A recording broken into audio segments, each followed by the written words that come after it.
see if my microphone is, yeah, okay. So I ask you to listen to that, and it was chapter number 8, okay, or lecture number 8. We, I guess you watched the videos. Are there any questions about this? Any questions about? Oh, first thing first. Are we are supposed to do the midterm exam this week, but since we didn't do the lecture last week, and at the beginning of the semester, I told you that we are going to make the decision together. So let's make the decision together. How about next week? Let's do the midterm exam next week. Any problems? Okay, good. So our midterm exam will be next week during the lecture time. All the topics that I have covered and all the topics that I ask you to watch will be included in the exam. It will be like maybe 2-hour exam. We may start at not 1:30 but 2:30, but I'm going to make that announcement next week. Okay, any questions about the language modeling? Did everybody watch it? Could you turn your computers off? Turn your computers off. Turn the computer off. Okay, thank you. Turn it off. Turn your computer off. Okay? So any questions? So tell me which is a better model to have for a language? 1-gram model, 2-gram model, 3-gram model, 4-gram model, which one? Which one is a better language model? How do you measure the quality of a language model? Can you tell me the criteria for measuring the language models?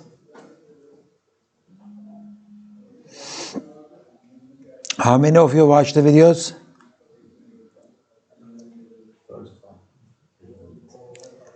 So 2 people kind of watched it, the rest of you did not watch it at all? Really?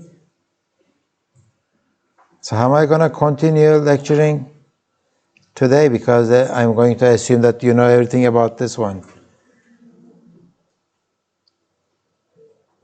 Instead of coming to the class, you were supposed to watch the video. It was exactly same number of hours.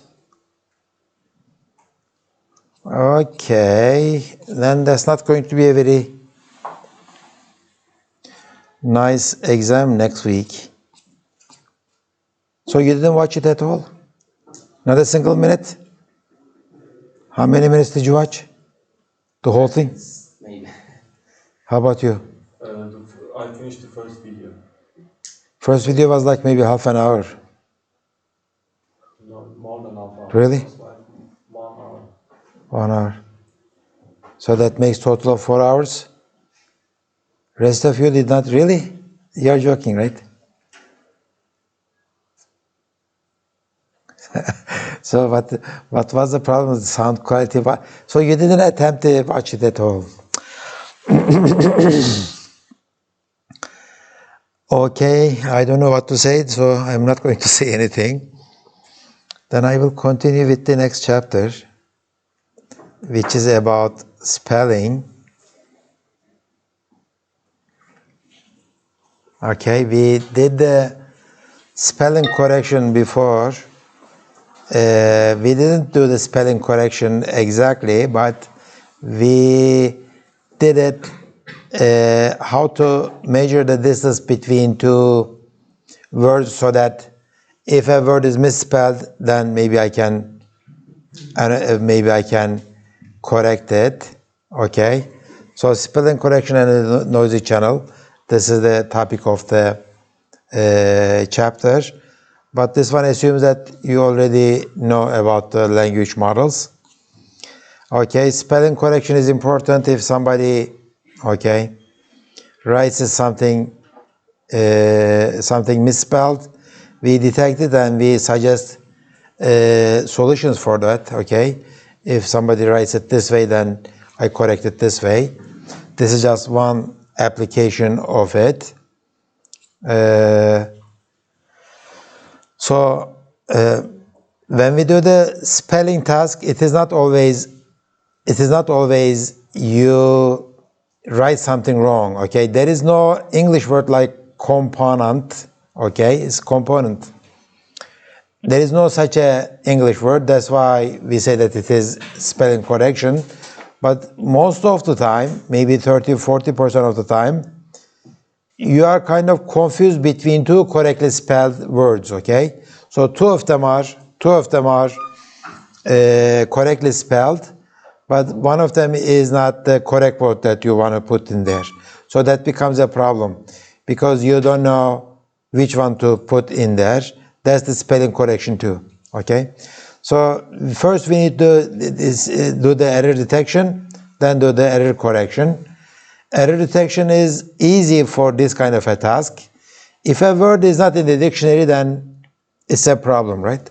I don't know about that, which is easy for English, but for Turkish it is not. Because look at any Turkish dictionary, you will not find this word. Bilmiyormuşlar. Okay, bilmiyormuşlar. You're not going to find this word in any Turkish dictionary because the inflection rules for Turkish is difficult. It is complicated, and one word can have thousands of different forms, and it has the same meaning. It comes from the same verb bilmek, right? So that's going to be difficult for Turkish too, but even if it is easy to detect the word if it is an error or not, then there is this correction part. Which one should I correct? Okay, either I correct it automatically. If somebody writes this at the beginning of a sentence, most probably 98% of the time he means that, so I can automatically correct it.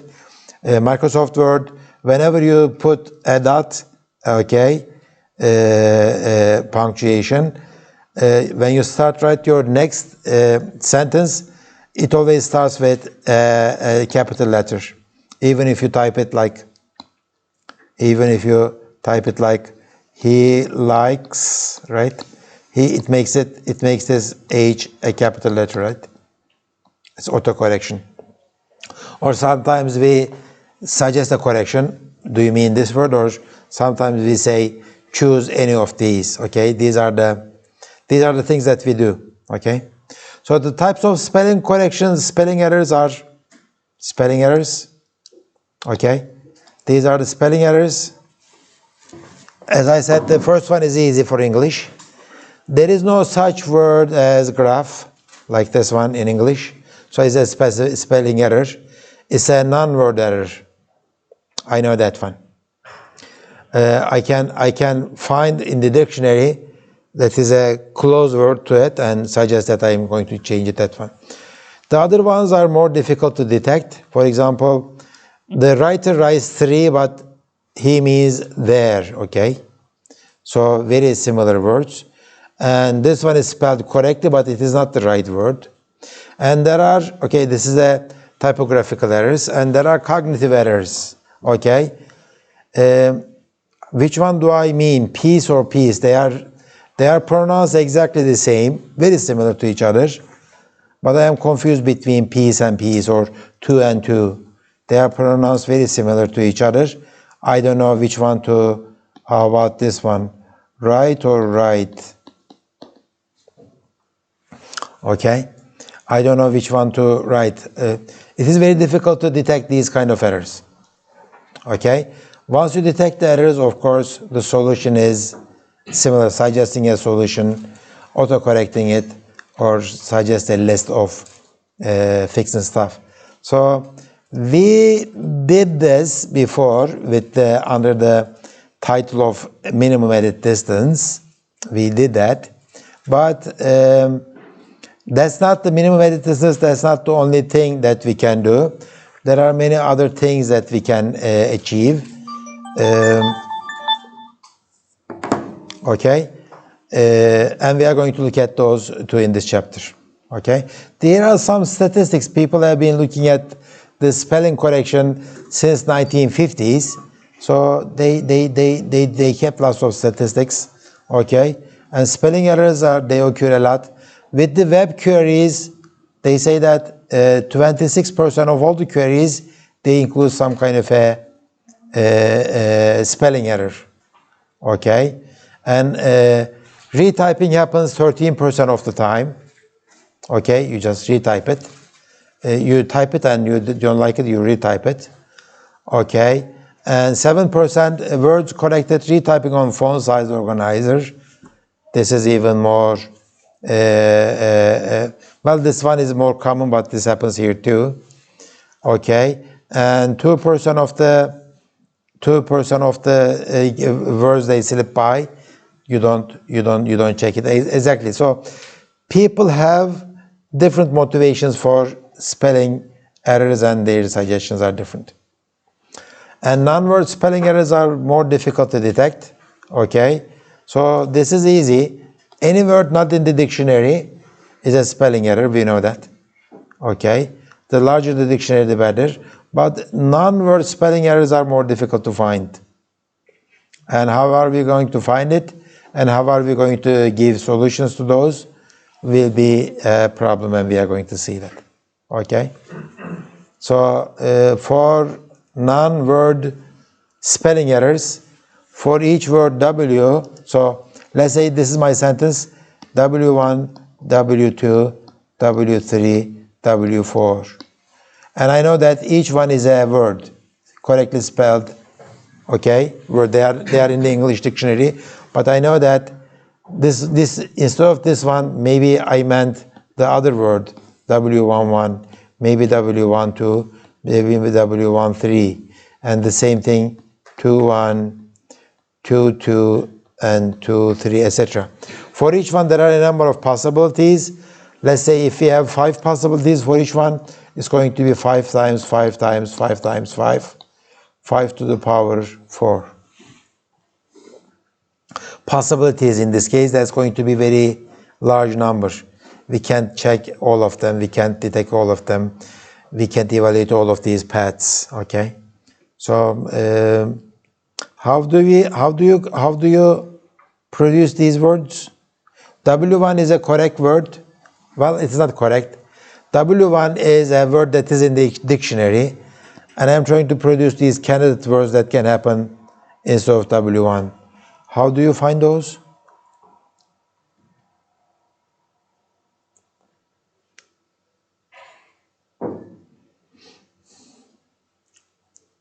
Statistics, maybe.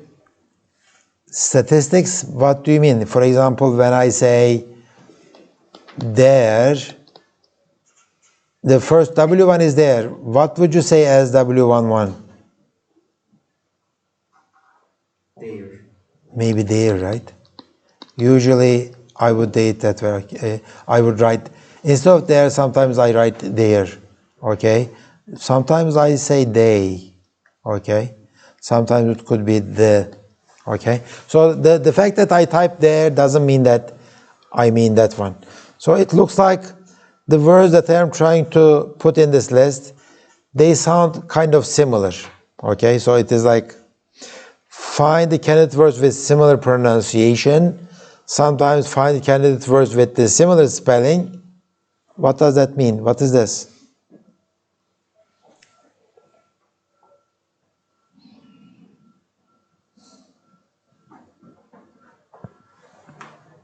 Include the word itself.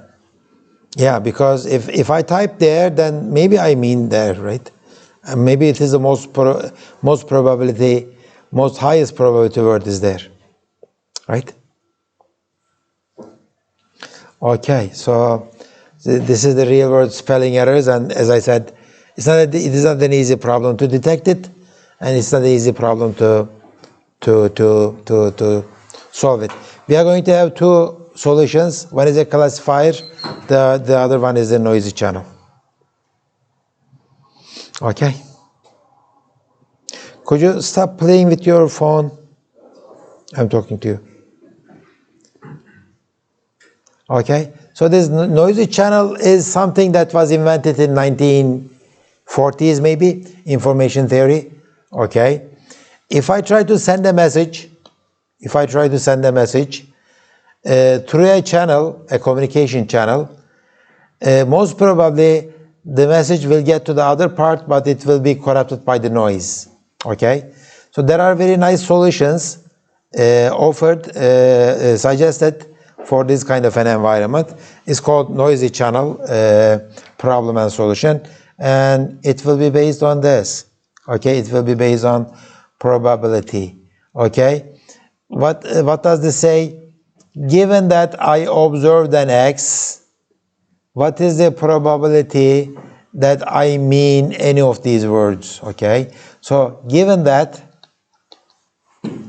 I have seen this the user typed the, okay, what is the probability that he or she means, okay, there? Okay, so that's the probability. If you can find this argmax, what is the word that maximizes this? Okay, then this is kind of the noisy channel model. Very simple model. There is no single noisy channel model, but there are many of them, similar to each other, of course. And this is how it looks. What does it say? It says, okay, let's read this in English. It says, scan all of the vocabulary, put W here, and measure that probability. Okay, without any other information. Tell me, okay, if X is there, okay, X is there, tell me the word that makes this argmax maximum. If X is there, what would be the W? The Anybody else? is also the most used word in English. Yeah, maybe one of the most frequent used. Yeah, but most probably it's going to be there. Okay, but this one is a very simple. Model. Why? Because it is using just 1 gram, right? Probability of the words. But if I had any other words just next to X, okay, then the may not be the best solution. Okay, so we already know this bias rule, right? Bias rule. We already know this. Remember this one? P A B is equal to, okay, P B A P A.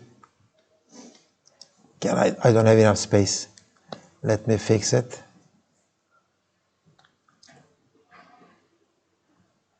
Okay, PA over PB. We already know this rule, right? It's a nice rule. Okay, why? Can anybody tell me why we like to invert this P given B probability of A with this one? I mean this one and this one is just frequency of the words, that's it. But sometimes we don't like this notation, we like it this way.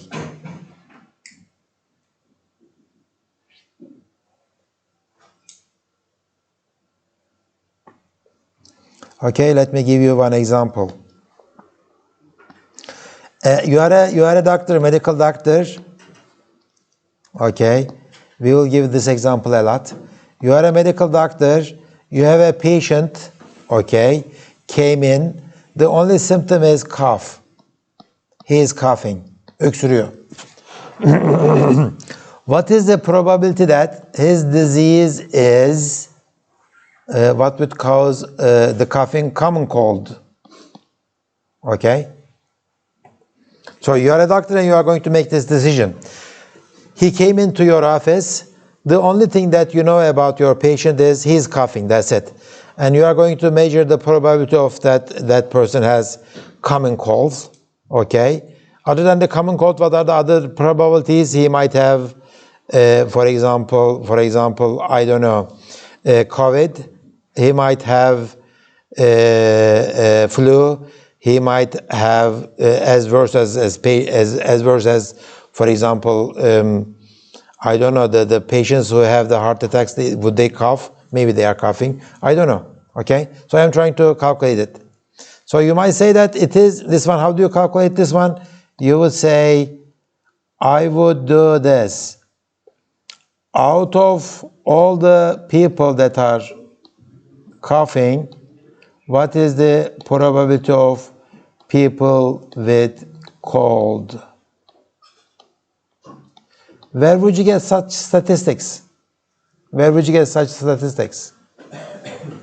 You would count all the people in Istanbul, and you would count all the coughing people. That would give you a person's cough probability. Also, all the people that are diagnosed with common cold, how many of them are coughing? That would give me the probability of cough and cold. Okay, you divide them, and this is something that you get. Okay, this is something you get. You might say that I know the statistics. I mean, in this season, 5% of the population would cough, right? In this season, that's what happens. This is in the medical book, okay? This is in the medical books. In the month of November, 5% of the people cough. This is difficult to calculate, okay? The probability of somebody both coughing and having a cold is difficult to calculate. That's why we try to do this. We say that, okay, cold and cough is equal to, and I'm going to apply this rule. P cough, again the same thing. P cold, okay. P given cold, what is the probability of coughing? Okay, so this is what I am going to do now. I am going to do this. I'm going to do this. What is this? Okay, well, you might say that, okay, I can calculate this one, and I can calculate this one too. How many people are coughing at this time? How many people would have cold? Okay, that's the probability. How about this one? Is this an easy problem than this one? Usually it is, because in medical books, if you look it up, it says that if a person has cold, there is 20% chance that he is going to cough. Okay? These are in the medical books, and you know that, right? I mean, when you look at the definition of these, look it up. In the okay, cold symptoms. Okay, in the cold symptoms, usually you will have, okay, runny or stuffy nose, sore throat, cough, congestion, and etc. Usually in the medical books you have, if a person has a cold, okay, 70% of them will have the runny nose, 30% of them will the sore throat, maybe 30% of will have them cough, etc. So these kind of cause-effect relationship. So okay, cause-effect relationships are already known in the literature. Okay, that's why we easily can calculate this one and this one and this one. Do this multiplication, okay? Do this multiplication, and you are going to get this probability. Okay, that's why we like to apply this rule a lot. So in our case, what are we gonna do? Say that how many people, okay, what was the question again? Question is, okay, P given I observed what is the probability that they meant they? So how do I calculate this one? Probability of okay, probability of they and P they and the. So how can I calculate this one? How can I calculate this one? What does that mean? They typed they, but they meant the. So how do I calculate this probability? I would calculate this probability by looking at Wikipedia edits. I am doing a graduation project with one of my students. Is he here? I forgot his name. He's doing a graduation project with how many? Why are they?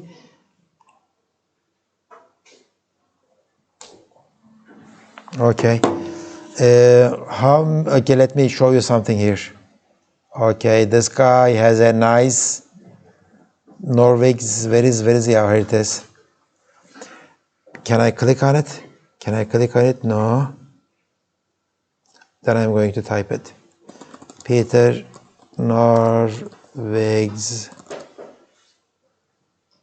list of words, misspelled words, list of misspelled words.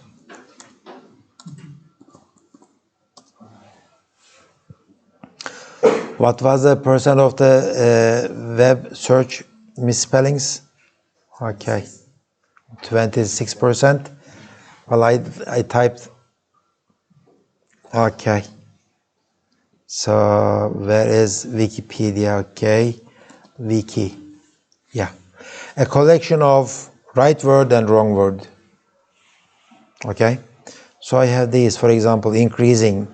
Instead of increasing, people typed encased, English, increasing. Well, these most of them are not valid words, but how can you get such a statistic out of Wikipedia? Because in Wikipedia, people type their articles, some other people fix it. So you know you both know the misspelled version, also the correctly spelled version, right? You know both of them. That's why I can do that. So what am I going to do? I am going to look at the Wikipedia edits, and I will come back, and I will Wikipedia edits. I will come back, and I will do this. I will do this. How many times I corrected a day with a the? Okay, I can calculate it because I know how many times they change this day. Somebody typed day, other people change it to the. That will be the probability. Okay, and probability of they and probability of the is already there. How many times the and they happened in Wikipedia, and how many times I corrected a day with a the. It is already there too, the probability. That will give me this one. Okay? So, I can calculate it that way. Calculating this one is more difficult directly from the Wikipedia. Because for that one, you are going to do just the opposite. There are many days and not many of them are corrected from the days. Okay? So that's called the noisy channel model, as I said before. This is a very simplistic noisy channel model. Why? Because it is considering only one word at a time. I like to consider more than one word. Okay? Why? Because it's going to give me the context. For example, when I say they came, ... Okay? It is most probably this is not the, it is they, right? Because if I consider this came, I need a pronoun in there or some kind of a noun. The is not a noun or pronoun. Okay, So that's the noisy channel, and we are going to look at this in a few minutes more carefully. Okay, as I said before, this problem has been going on a lot, and we are still working on this issue. So non-word spelling error example, there is no such word in English, acris. Obviously this is spelling error. So how are we gonna find the correct for this one? Okay, so word with similar spelling, small edit distance, or word with similar pronunciation. Okay, so what does that mean? Small edit distance or pronunciation error. We don't have this problem. Well, we don't have it much in Turkish, right? Because ours is it is not a 100% phonetic language, okay? It is almost a phonetic language. And if we have a small edit distance between a word and its pronunciation type, then I can consider it too. But most of the time we are going to do this for Turkish. Word with similar spelling. So remember what we did with the Levenstein edit distance, insertion, deletion, and substitution. And sometimes people make this error a lot. People make this error a lot. Transposition. Instead of type CA, I type AC. There, sometimes we type like this. These are called transpositions, and it happens a lot. Okay, so if I do this deletion, if I assume that the letter T is deleted, if I insert it, it becomes an actress. Okay. If I delete this A, so A is inserted in excess, crass is a word. Transposition is cares, okay? So instead of AC, there is CA. And again, we can do other kind of stuff. Substitution, insertion. Okay? So correct correction, candidate correction can be obtained by any of these. Okay, so these are words within one of acres, and they are all correct, I hope, correct English words. So which one do you pick out of these? Well, I wouldn't know. I would ask the user. Which one do you mean? Okay. So for the candidate, I produce all of these candidates. So statistics say that 80% of the errors are within edit distance of one. Either one letter insertion, deletion, substitution, or transposition. Okay. Almost all errors, 99% of them maybe, are edit distance 2 when I'm typing something. Okay. Also, you should do the insertion of space. Okay. So usually I type this, I make this error too. Don't put the space in there, or don't put the hyphen in there. Okay, so this is one thing that we already know this, okay? Candidate generation with the spelling errors and how to measure the edit distance. We already know that.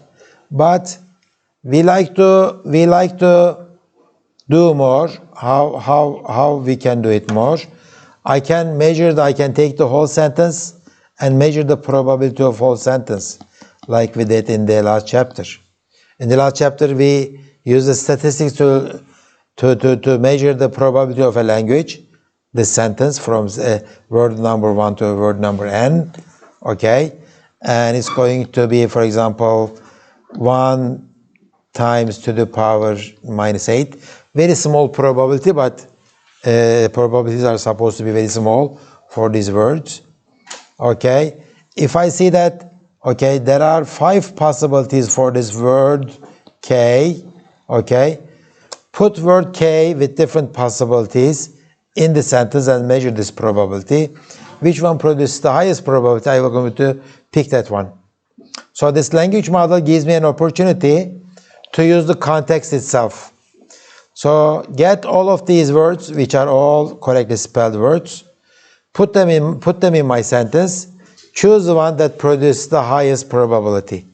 That's what I am going to do with the language model. Okay? Remember the topic of the last chapter?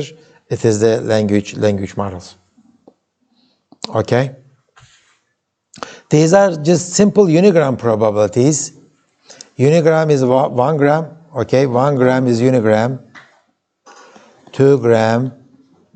3 gram. Okay? 1 gram means that just a probability of a single word. It looks like in my corpus means that data set of the words, okay? Out of 400 million words, this word happened 9,000 times. This word happened, okay, 120,000 times. So the probability of this word being happened is largest, okay? So if you are using just a unigram prior probability, you are going to choose across all the time. But you might say, well, this is not using any context. This is not using what kind of function I am playing in this sentence, right? You are right, but this is very weak language model. Do you remember how we measure the success or how we measure the performance of a language model?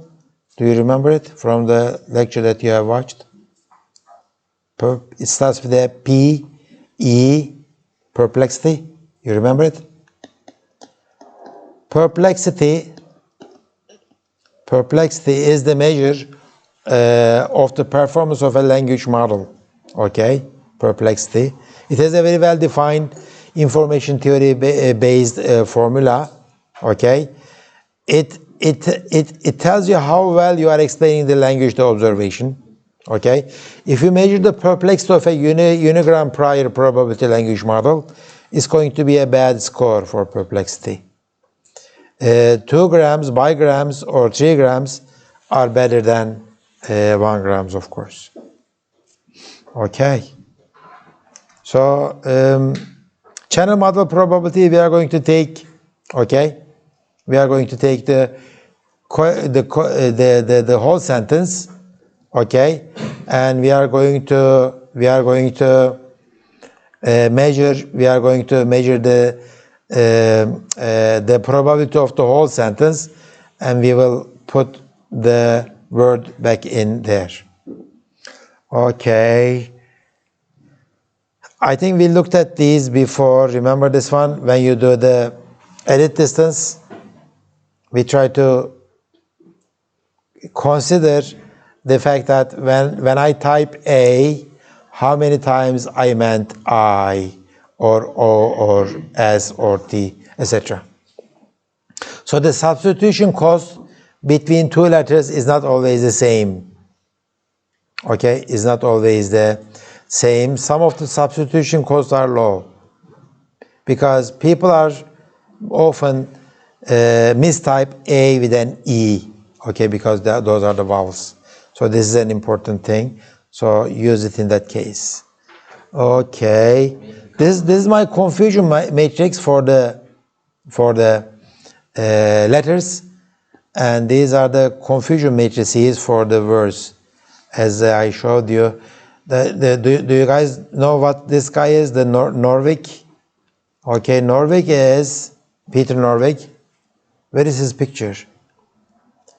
No, this guy, Peter Norvig. Okay. I don't know what this picture is about. Okay, he's one of the authors of the classical book of artificial intelligence. Also, I think he was the main AI director of Google when Google first started making its name. He directed NASA's artificial intelligence, deep space artificial intelligence stuff. Also, he directed somewhere else, but he's involved with Google. I don't remember the third. So he's very influential. He keeps this kind of data. I don't think that he's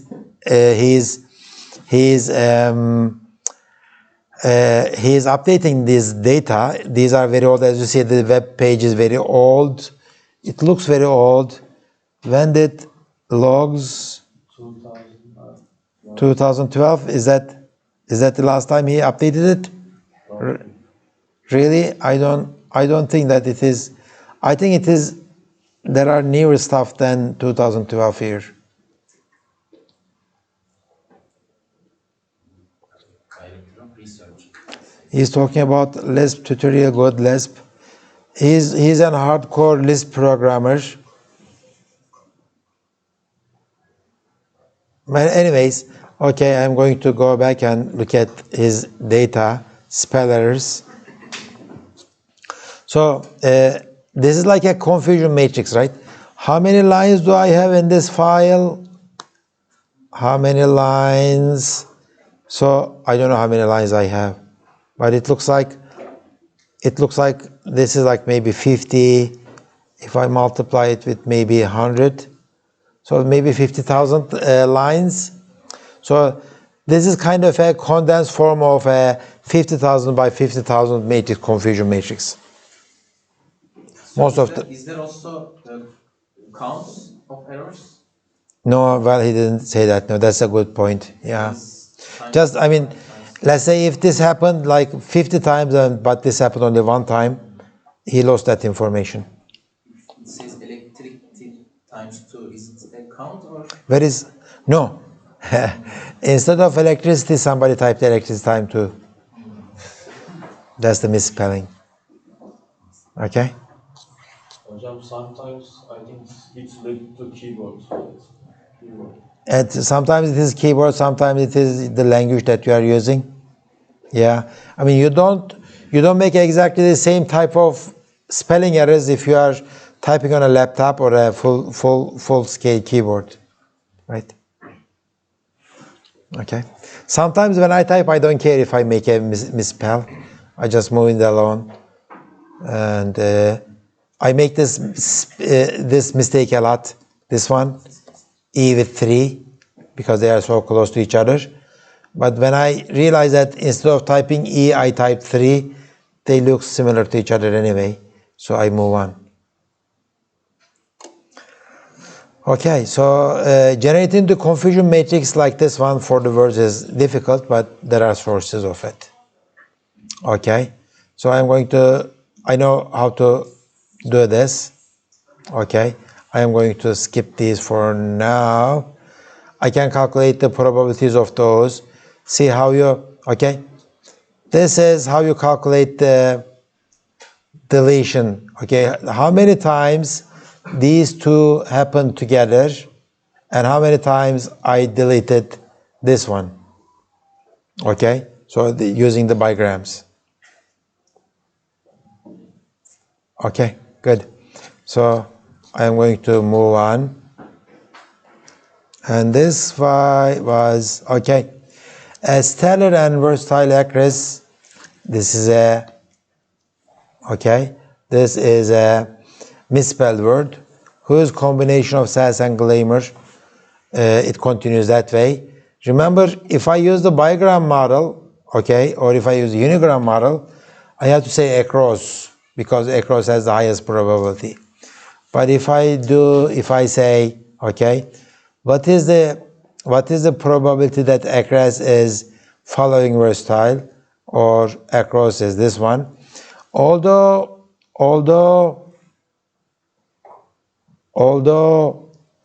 the unigram probability of across is much higher, okay, since this one and this one has higher probabilities, is going to be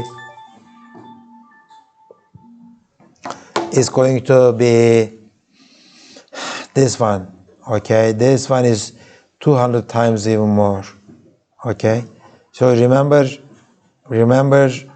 okay, these are not going to make much sense to you because these are the details of language models. In language models, bigram language models, you have to calculate this one and multiply all of them together so that I can come up with the probability of the whole sentence.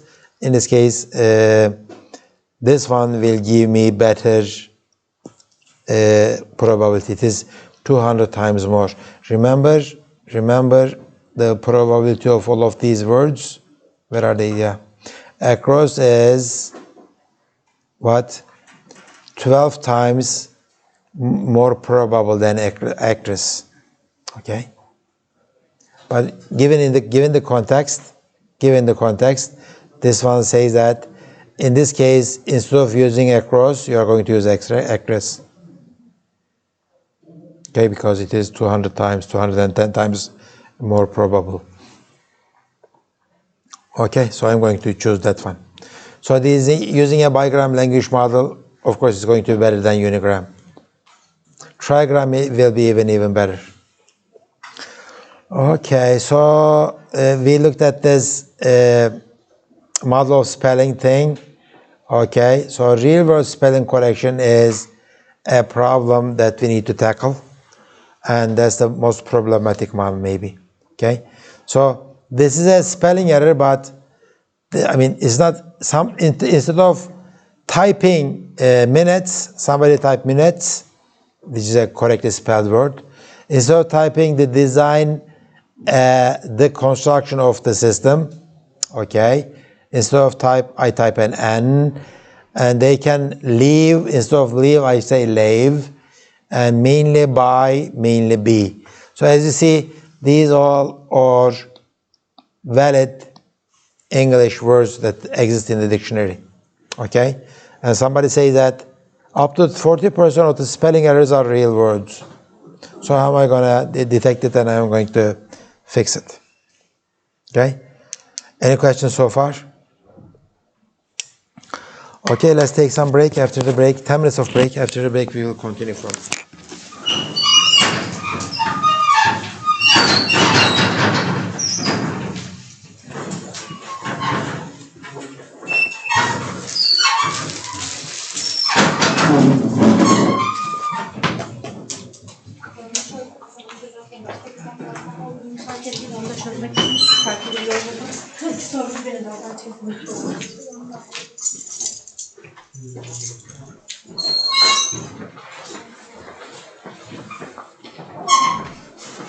Tamam oldu.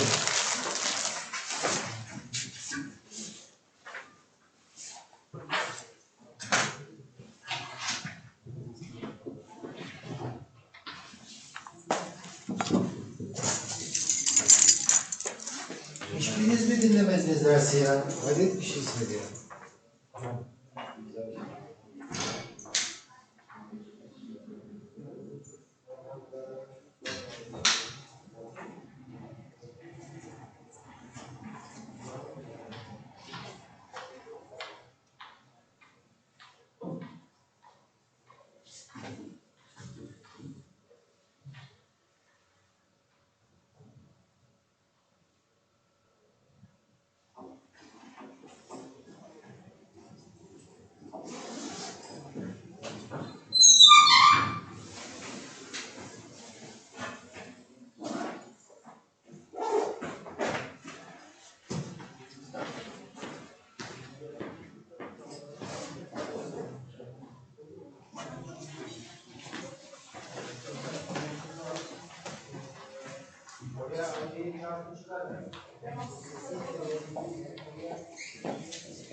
Ben mi istedim nasıl yaptığını? Göster işte.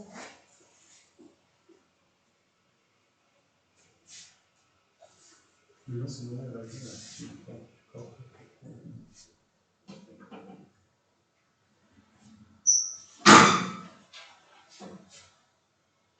Çünkü onu şu olduğunu zaman tepsinin içinde izliyoruz. Bir şey, hatırası yazmış. Evin ortasında böyle gelen kelimeleri oradan kullanabiliriz.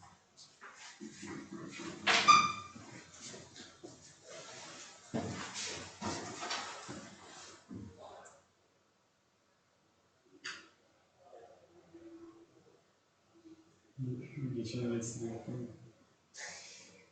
Güzel değil mi?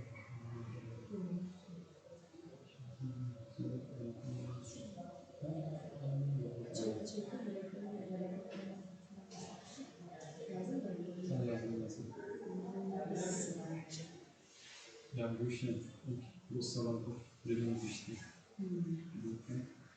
Ne bir şey mıstık var. Mıstık.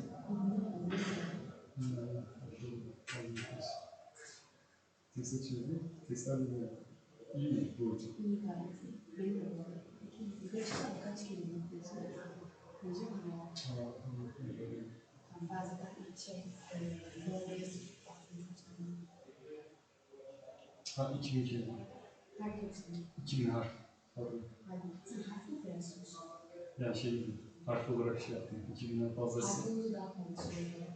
Yok harf değil kelime olarak yazsam da testi çevirirken harf olarak çeviriyorum. Sen bunu şey yaptın. Mesela bu beklediğim kelime. Mesela benim ilgili ettiğim buna 18. 18. Bu bir şey paragraf bekliyor. Yani paragraf uzun yani. Değil mi?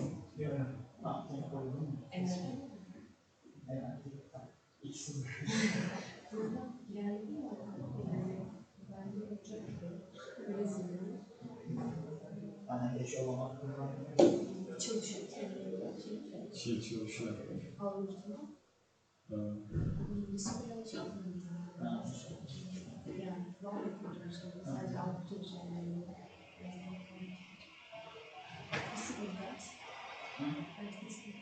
Yani derste bir şey yaptım ya.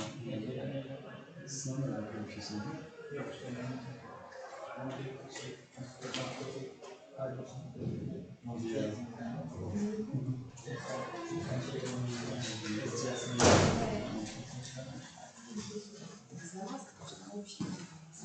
Benzerim ama ikincisini yapamadım.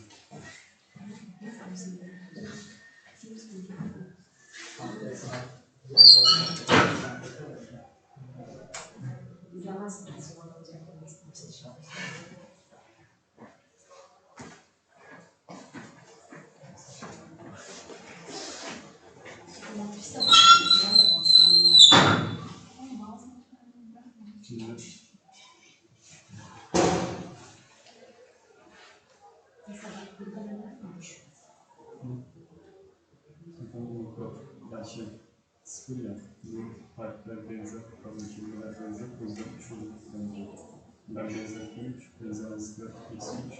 Yani şey onun böyle yazıyor işte mükemmel yani. O şeyin değerine geliyor.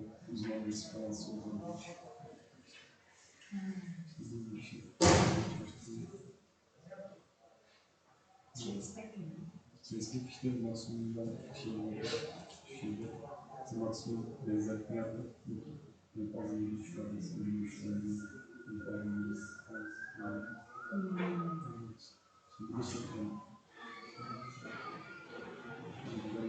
bu da şey, mesela 5 tane şey yapmak için. Mesela 5 tane, kaç tane?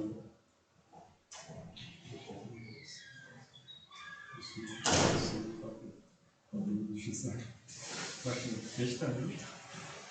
Biz kendi içinde oluyor. 5 tane de. Kaç tane oldu? 5. Tam 5 tane var. 2 tane kaldı. Bir tanesi 5, 4, 3, 2, 1. Yok, hayır. Bir tanesi, ya 5 tane dosya var. Ya bir tanesi alın 4 tane klasman. 3 tane. 4 tane, 5 tane. Mantıklı. Dur. Şimdi buradaki benzerliklerini şey yaptım.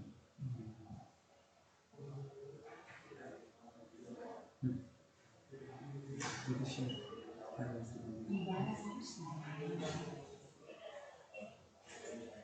Yani dosyalar arasındaki bir şey yok.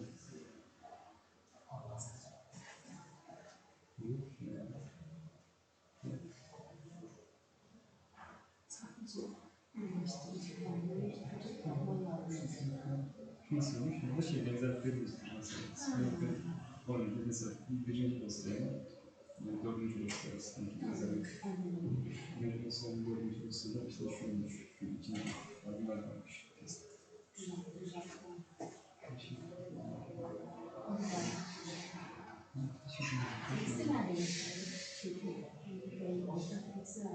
Ortak testi değil. İşte bunu da yapmış işte. Orada mahvede veriyormuştu. Mesela 1 ile 4'ün Matrix, 1 ile 4'ün ortak şeyi buymuş.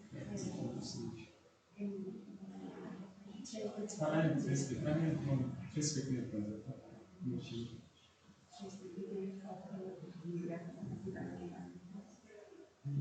Ya şey ya. Şey küçük karakter.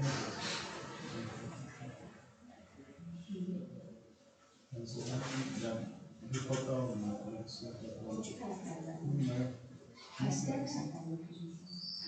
Mesela Filet'ten aldın ya. Filet'ten tekstini çizdim. Karakter.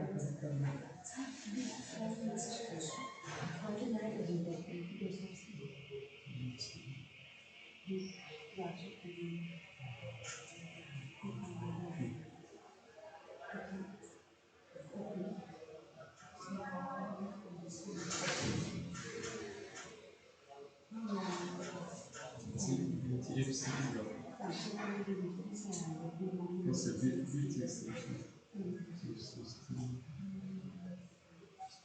Mesela bir tekst işte.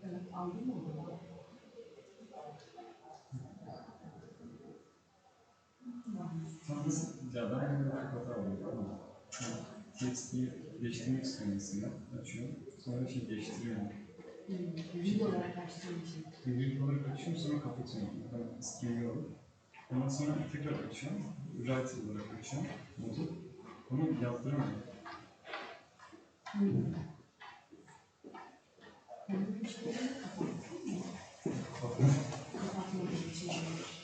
Hayır, burada değil. Normalde kapatıyorum. Test kezleri falan yaptım. Ama olmadı yapamadım. Ben de harf değil, burası burada onu istedim ki burada kompiyere edelim. Kompiyere ne var? Burada ne yapmışım? String.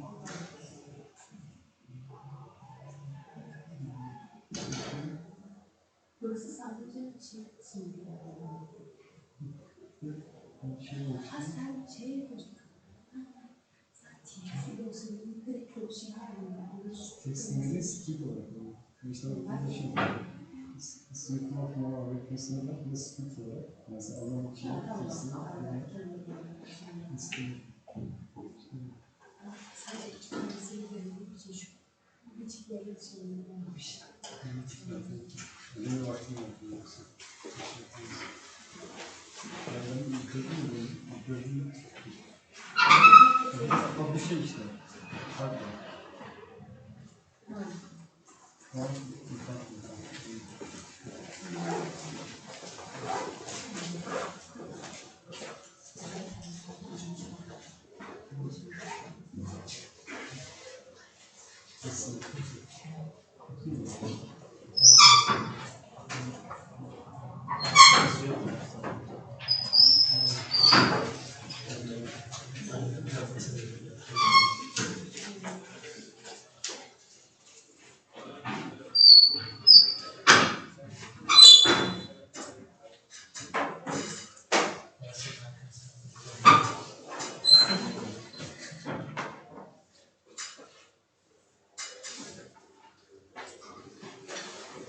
Fazla birisi göstermek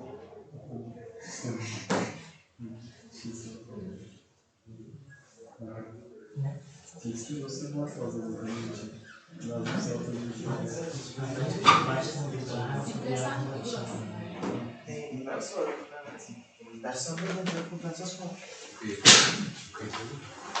Hayır oğlum her zaman kayıt almıyor. Ben kaydeder mi? Evet. Hoca ne kullanıyor bence? Şey mi? Hayır şey var. Sörtür falan mı? Derslerimiz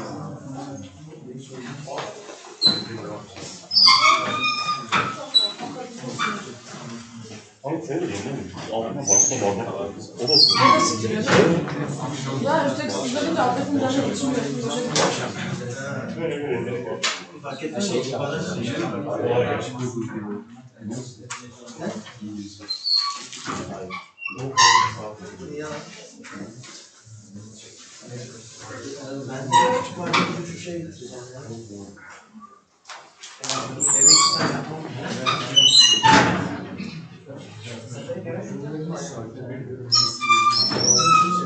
Yine bir gurbetten geliyor. Ya kaç kilometre geliyor?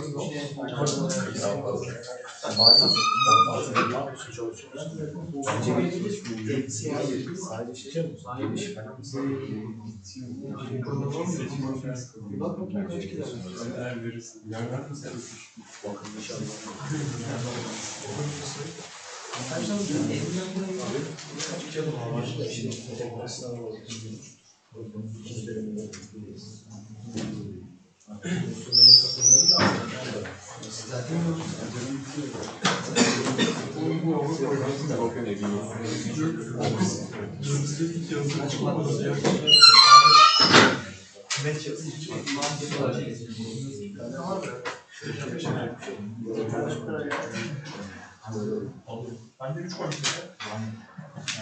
5-3 GB. Ya gerçekten mi videoyu kimse izlemedi ya? Şaka yapıyorsunuz değil mi? Ben izledim hocam. Niye söylemiyorsun peki? Bir hocam şimdi geldim. Adama bak. Video mu izliyordun? Ama hocam ilkini izledim yani. İkincisini izlemedim. İkincisini de... Devamını izlemiyor. Heyecan devamındayız aslında. Aynen hocam. Ama tekrar... Çünkü senin istediğin tarafta heyecan yoktu öyle mi? İkincisini görmedim ben. Heyecanlı taraf ve ikinci taraf olsa gerek hocam. Sen de mi izlemedin?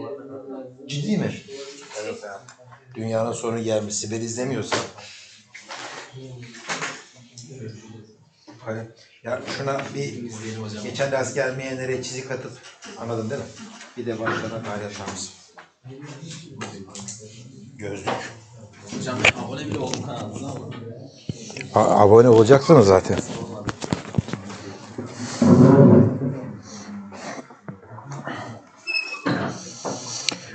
Kanalı garip garip adamlar izleyip bana e-mail atıyor. Yanlış anlatıyorsun. Böyle olmaz falan filan öyle. Kim bilmiyorum ki.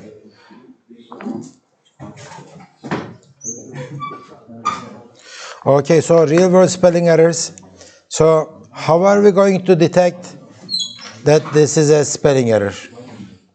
Okay. Any suggestions? How would you fix this one? This study was conducted mainly by John Black. B is a word, right? But it's as you see. If you did not read the first part of the sentence, it makes sense too. Okay, B John Black or mainly B John Black, but if you read the whole sentence, it doesn't make sense, right? So you need something very sensitive about the meaning of the whole sentence. So what's your suggestion? I would just calculate the probability of it being between mainly and John. Yeah, so calculate the probability of the whole sentence and replace be with by. But how come you're not doing the same thing with the and study and was? How do you know that be is the misspelled word? You don't, right? So how do you find by instead of be? How do you know that you should change it with by or is or are or the or, okay, on? You don't know that either, right? So that's the problem. I mean, finding the misspelled word is a problem, and finding the candidate set another problem. So, but I mean, this is not a rarely occurring thing. Most of the time, when I make this mistake, it is 40% real word, because the other part is very easy to fix. This one, you need to read it and you need to understand it. Okay, so this is a solution. Solving real world spelling errors. For each word in a sentence, generate candidate set. Okay, for each word in the sentence, generate a candidate set. Okay, the word itself all single letter edits that are English words. Okay, so find all the English words that are one edit distance away. So be and by and what else? What? B. Oh yeah, be and what else? I, Like I. bi, Y. yeah, and BYE. bye, but yeah, bye again, single. All of them, put it in there for all the words, okay? And words that are homophones. Homophone means that they sound the same, okay? So maybe B and B, okay, these are homophone, right? Or right and right, right and right, okay? Two and two. Bye bye. Bye bye, yeah. And this one and bye, etc. So all of them, put that in there, homophones, and then choose best candidate using the noisy channel model or task specific classifier. But the thing is this, for each word I have n number of candidates or k number of candidates. Okay, I have n words. That means what? How many possibilities are there? K possibilities. K, it is k to the power n, which is a very large number. You need to test all of these possibilities one by one, and that's going to take lots of time. And the thing is that I even didn't see any word that are misspelled. Okay, if there is a misspelling, it is real word misspelling. Okay, so this is expensive. So what are we gonna do? Okay, see, for two, these are the one edit distance away stuff. Two, tau, two. I guess this is one edit distance, right? One edit, yeah, these are all one edit distance. Off, on, off, okay. And these are div. Some two of div, okay. Maybe three tau, and tau. Okay. So for three words, choosing any of these paths, it could be this path, or it could be this path, or it could be this path. I don't know. I need to test all of them. So it is like 5 times 3 times, no, 4 times 3 times, 4 times 3 times 4, and these are just 3 words, 3-word sentence.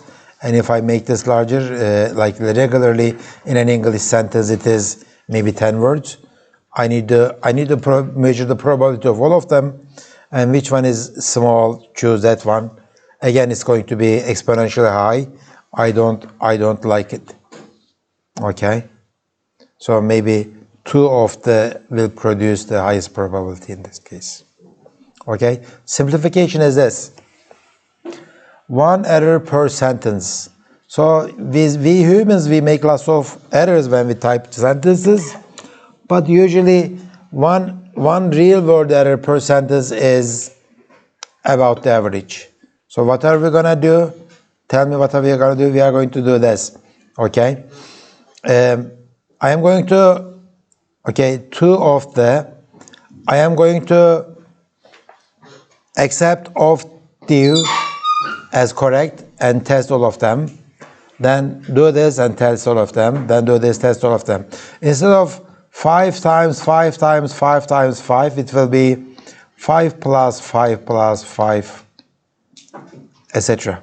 Okay, so it will be not as, so it is, instead of 5 to the n, it will be 5 times n. Of course, it's a very drastic simplification, 1 error per sentence, but it is better than spending infinite amount of time trying to find something in a sentence that is not there. Okay. So the probabilities are, of course, unigram, bigram, etc. probabilities, and our channel model is a probabilistic channel model. Okay. So don't forget about this. Most probably, if somebody typed the, it is the. Okay, and this guy is giving me this error, okay? If I have observed T, whatever it is, what is T? I always look this up, but I always forget about it. Muscular strength. Okay. So it is muscular strength T. Okay, somebody type T. Would that mean D or T or tau or tree or T? I don't know what this is. Okay. So using that probabilities of the insertion deletion stuff, okay, not the word probabilities of the insertion deletion stuff, I am going to get this PW times W, okay, probability of this word, this one, times given this, the probability that I am going to type it that way.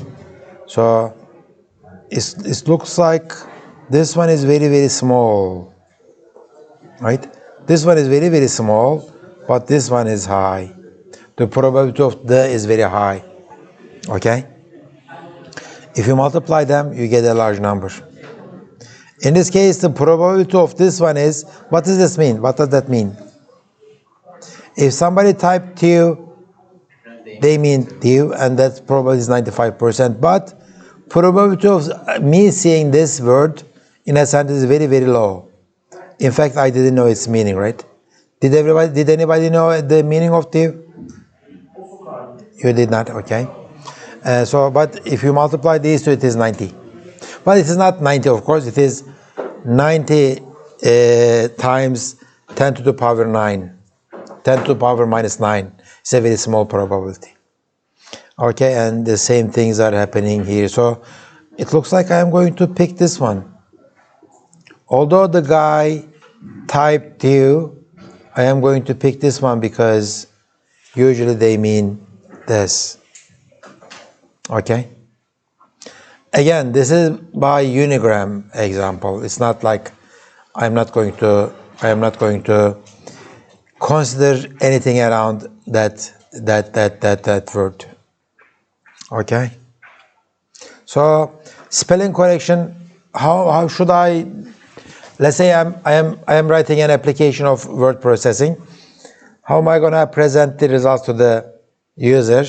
You can autocorrect something. Like Word.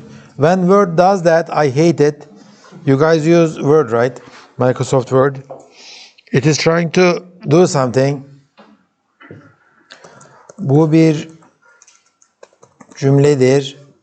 Then after that, when I start, bu da, well, it didn't fix it yet. Okay, how am I gonna do that?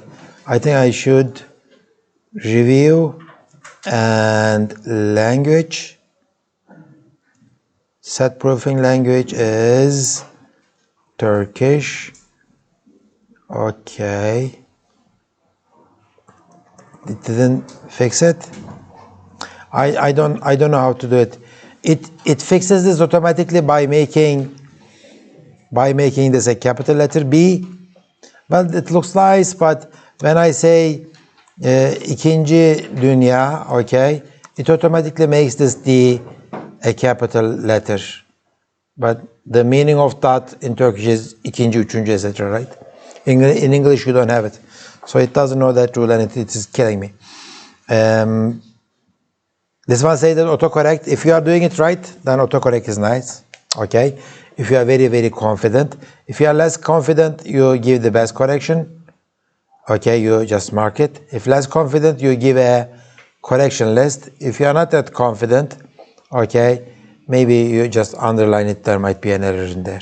So a side of this problem is completely different.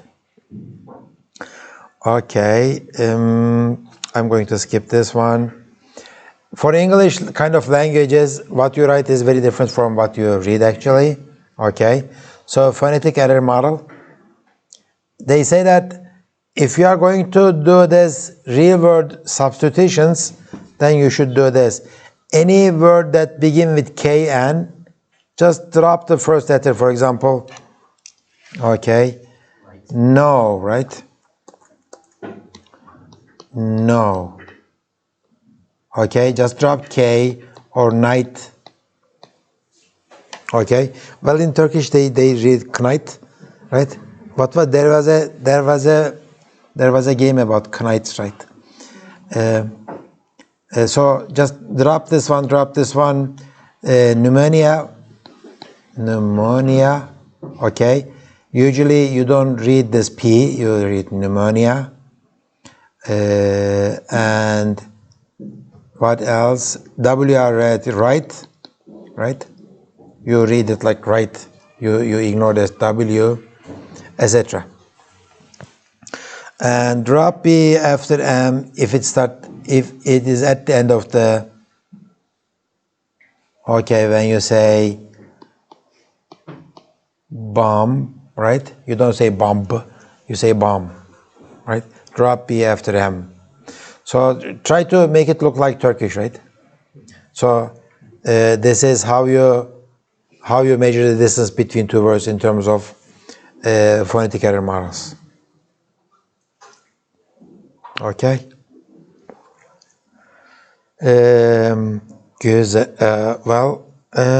Let's go. Yeah.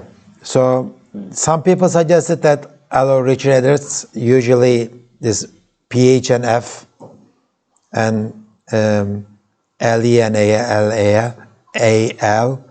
You can replace those. These are just bells and whistles to add to your model. Okay, I'm going to skip this one. Nearby letters, depending on your keyboard, we talk about them. I like to talk about this one as the last topic in this chapter. Classify-based methods, okay? So I'm going to, people are always confused about between these two, whether and whether. We read the same, we read them as same, okay? This is whether, this is about our air quality and the rain and the snow kind of thing. This means it is. This is about air quality and the rain, etc. This is about if, right? Instead of if, I say whether. So how am I going to make this distinction if it is correctly spelled or not? This guy say that come up with a set of rules. For example, if you see cloudy in before 10 words or after third verse, let's look at these 20 words, okay? If it is around a verb, if it is around not and etc., whether or not, okay? Whether to go, etc. So that means that it is about, these are about if, these are about the air quality, okay? So put them together and these are your features and run a classifier for that one. So you have a classifier, weather classifier. Which one do I mean? Is this a correct one or the wrong one? And you run the classifier using these rules, and you will have a successful real word misspelling. Okay. Any questions so far? Can I have the attendance? Sure. I cannot move because this. Did everybody sign it? Okay, if there are no questions, I am going to continue with the next chapter, which is part of speech tagging. We don't use part of speech tagging much nowadays, okay? But there are very nice techniques that we use to solve the part of speech problem. And I like to stay on this for a while, okay? So part of speech is this. Part of speech is this. The Turkish corresponding concept for part of speech is cümlenin öğeleri. Sometimes we call it that way. Not exactly, but kelime türleri maybe. Let me try to open this. I think I looked it up yesterday. Kelime türleri. Yeah. kind of, not exactly, no. When you say cümlenin öğeleri, it is the function of that word in a sentence. But when you say kelime türleri, it is a little bit different. Let's look at them. Okay, Türk dili, that was not good. I think dil bilimi net. Yesterday I looked at one of them. One of them was good. Let's look at this one then. Okay, good. So kelime türleri in Turkish we have fiil, verb, noun. Okay, and we have the adjective sıfat, pronoun, right? And adverb is zarf. And we have the prepositions, we have the pronouns and etc. Okay, and we have the conjunctors and that kind of stuff. You can increase the number of classifications of the words in Turkish or in English, but basically we are about, say, 8 different types of words. Let's look at the English version of it. Noun, isim fiil, sıfat, edat, right? Zarf. We don't have articles in Turkish. Bağlaç, zamir, etc. I don't know what conjunction is. Conjunction is bağlaç. How about this one? This is ünlem. Yeah, this is ünlem. Hey, etc. Right? Hey, o, etc. So the task of this problem is to correctly assign the correct part of speech for a given sentence. Okay? You might say that, well, it's an easy thing. All you need to do, look at the definition of that word in the dictionary. And in the dictionary, usually, TDK sözlük. Okay. Let's go to TDK sözlük. And let's say koş. Let's go to koş. Am I getting anything? Did I get? Sözlük seç. Güncel Türkçe sözlük, okay. It's not running. Let's go to some other. Okay. Is this different? Ara? No. Okay. Sözlük koş.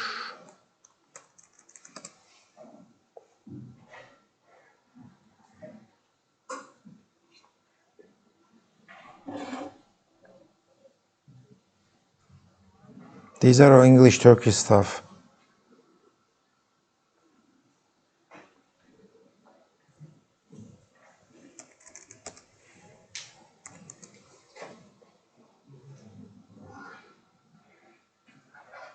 Ekşi sözlük is a sözlük, right? How come I don't?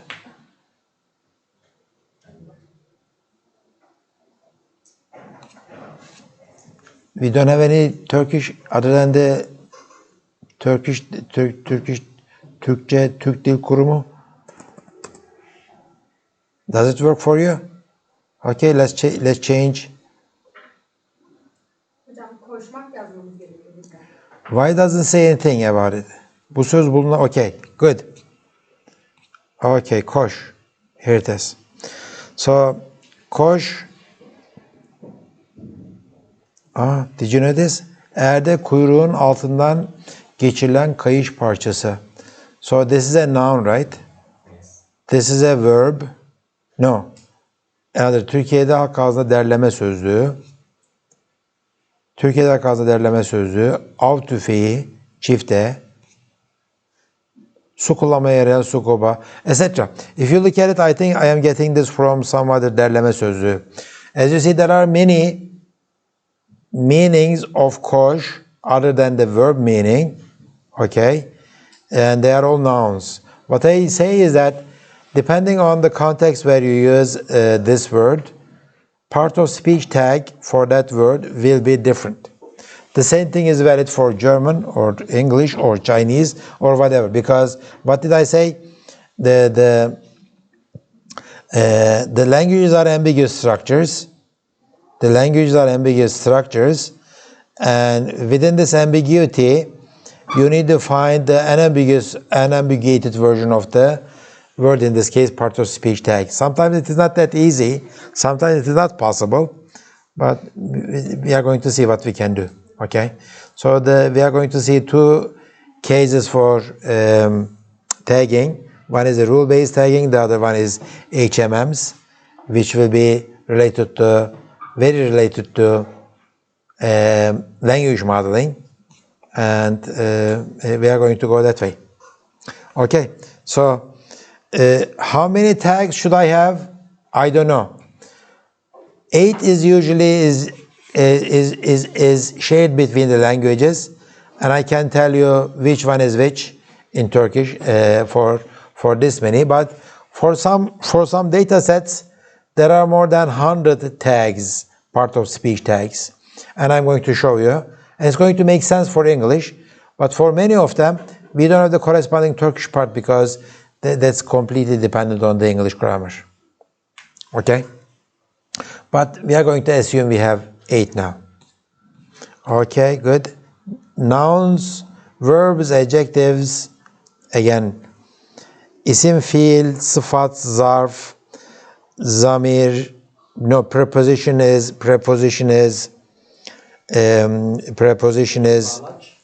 no, not bağlaç is A ve B.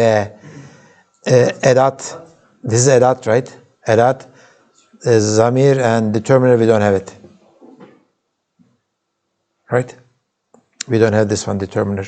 We don't have the, a, that, those. When you say onlar, it is preposition. Okay? So some of them are there. As I said, I can increase this, and the number of them or the meaning of them depends on who is making this list. But usually this 5-6 of them are all common to especially this noun, verb, adjective, adverb, and pronoun, preposition. These 1, 2, 3, 4, 5, 6 are common to many languages that we know. Okay? So let's look at this one. The sentence is this: the koala put the keys on the table. Okay? This is determiner, noun, verb, but some people say that we don't have a single verb in English. We have the past participle verb, okay, ing taking verb, and etc. This one just says, so this means it is not the koala puts, it is put, right? So it must be past tense. The and keys and on the. So table is noun, but it could be, I am sure, when I look at the definition of table dictionary, let's look at the dictionary, Cambridge Dictionary.com, yeah. So it is noun meaning is 1, 2, verb meaning is, okay, table, to enter in or form into a table or list. Okay, so it looks like there are 17 noun meanings, 1, 2, 3, 4 verb meanings, and 2 adjective meanings. A table lamp. Okay, that's an adjective. Lamp is the noun, table is modifying it, right? Table grapes, etc. So as you see, table has 3 different tag assignments, and I'm sure I can do the same thing for the put, for the keys, and for that kind of stuff. I am sure key has a verb meaning too. Okay, so choosing this set is a part of speech tagging stuff. Okay, why do we need the part of speech tagging? Okay, for English it is definitely necessary for Turkish too, right? I mean, if you are doing the machine translation, okay, if I mark this table with a noun, okay, it's going to, what was the meaning of table, noun meaning of table, or the verb meaning of the table again? Let's go to this table. To place on a table. Can I have the object used with an object? Do I have any examples? Can you, a card, to place money on a table. I tabled money. What does that mean? Let's go to some other Oxford. Okay, get it from the Oxford. Usually they would have examples like those. No. Go to noun and verb, yeah. More than 200 amendments to the bill have already been tabled. How do you translate this to Turkish? I translate it this way. Okay. Usually it translates better. It translates better than me. Okay. Tasada 200'den fazla değişiklik masaya yatırmak. To table something is masaya yatırmak. Okay. It is translated. So what I am saying is that, okay, if I mark this table as a noun, it is simple masa. But if I mark it as a verb, it is masaya yatırmak, right? So it is different. So why are we doing the part of speech tagging then? For machine translation or information extraction. Okay? When you do find me this word in your data set, well, that word is table, but which meaning of that word? Is it a noun meaning or the verb meaning? Okay? When we do the parsing again, we needed to do it. Or English has this interesting pronunciation structure.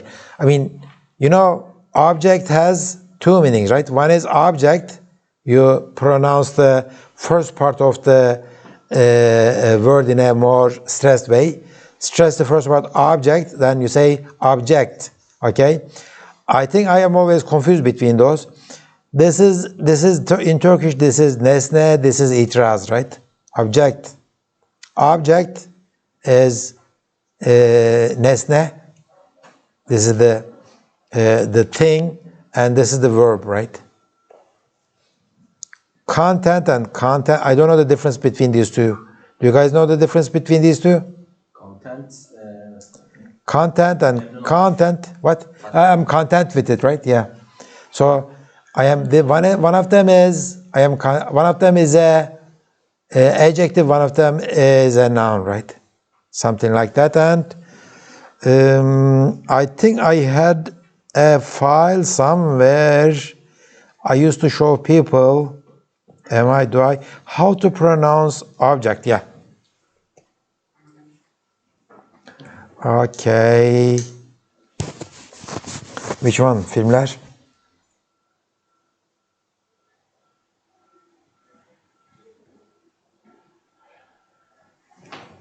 Why? Object, noun, object, verb. Object, noun, object, verb. If you stress the first part, it is noun. If you stress the second part, it is a verb. Okay? So, without knowing if it's a noun or verb, okay, you cannot read it. You have to read it. How do you read this one? Lead, led. Lead or led? Lead is verb, led is noun, right? Again, it is different, and its meaning changes and etc. So part of speech is something important we need to do, and that's what we are going to do now. Okay, part of speech tags. What kind of part of speech tags should I use? There are two classes actually. Closed classes, okay, small fixed membership. Prepositions, pronouns, for example, ben, sen, o, biz, siz, onlar, that's it. Okay? I mean, it is closed. Prepositions, prepositions, edatlar. Okay? These are already fixed. You cannot increase them. There are certain number of prepositions in English or Turkish. Or auxiliaries, etc. Those are the closed classes, which are simple classes, and the open classes are complex ones. Nouns and verbs and adjectives and adverbs. Okay. Many languages have these four. Okay, in Turkish we have all of them, even maybe more. But the number of nouns in Turkish is not. I can always make up a new noun, new verb, new adjective, new adverb, etc. Okay. And in Turkish, it is difficult to, I mean, we both, okay, one of them is an adverb, the other one is an adjective. They make the distinction more clear in English, okay, clearer in English. In Turkish, for both of them, we say güzel, right? Güzel koştu, güzel kalem, etc. I mean, it depends on how you use the word, where you use the word in the sentence that makes an adjective or adverb. Okay, so nouns, proper nouns, özel isimler, etc. Common nouns, the rest of them are the common nouns. And the count nouns and etc. And the adverbs, as I said before, in English, there is a distinction between, I mean, when you look at the word, if it ends with an ly most of the time, it's an adverb, right? And the verbs. And the closed verbs are these: prepositions, particles, determiners, pronouns, conjunctions, auxiliary. We don't have auxiliaries, right? We don't have the determiners. The rest of them we have it. We don't use words for that, but we have adjectives for these concepts. Yeah. I mean, yes. I mean, instead of having a separate word with a different part of speech tag, we use morphology to represent this determiners and the auxiliaries. So this determiner stuff and the auxiliary stuff are built in our Turkish morphology. Bazen use bir for e. What? E için bazen bir kullanıyoruz. But that bir is this bir. Bir adam. Both bir. What? Bir emen, bir adam. Also emen, not one. Bir adam geldi ya. Sometimes yeah. What's the difference between a man came and one man came? It is different, right? It's like a man is like How do you translate? How do you translate a man came and one man came? in one man. How about man came?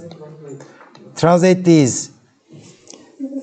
Adam geldi, man came. But adam geldi is the man came, right? Man came. Sanki adamın biri geldi. Which one is adamın biri? A man. Adamın biri geldi is a different. A man came, adamın biri. I don't know. I mean, yeah. We don't know the Turkish grammar very well, and I don't think that. Well, I mean, if you ask this question in a Turkish exam to the foreigners, they will get confused, and we are confused too. That's why in TOEFL exam they don't ask these kind of questions either, because even the native speakers they cannot differentiate the difference. Data set, okay. They looked at these prepositions and how many times they have occurred. The most occurring one is of, then in, for, etc. These are all prepositions. I mean, this one did not occur much. Doesn't mean that.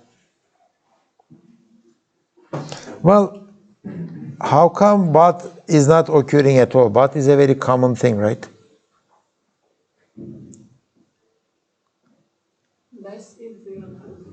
What? Less is 0 to less. Less is there too. Yeah. I mean, why is it 0? What kind of a data set is this? Because but has two different parts of speech can be assigned to it. One is a preposition, the other one is a conjunctive, okay? Bağlaç. In this case, can I, so but in rare cases can be used as a preposition. Bağlaç olarak kullanılıyor but normalde 99.9 yüzde, tamam, ama bu durumda edat olarak kullanılma sayısı 0 gelmiş orada. Preposition. Okay.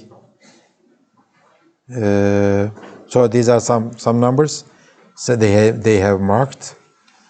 These are the particles abroad, and I don't think that we have the edatın altında particle diye bir şey var mı? Bizde emin değilim. Belki vardır karıştırırsanız. These are the particles. These are the conjunctions, and see, but is here. And like here, as a conjunction is 0. Remember from the videos that you didn't watch? That's why I don't think that you are going to. Smoothing is something that we have to do when we are counting stuff. If you didn't count it, the probability of that thing is not 0, right? If you didn't see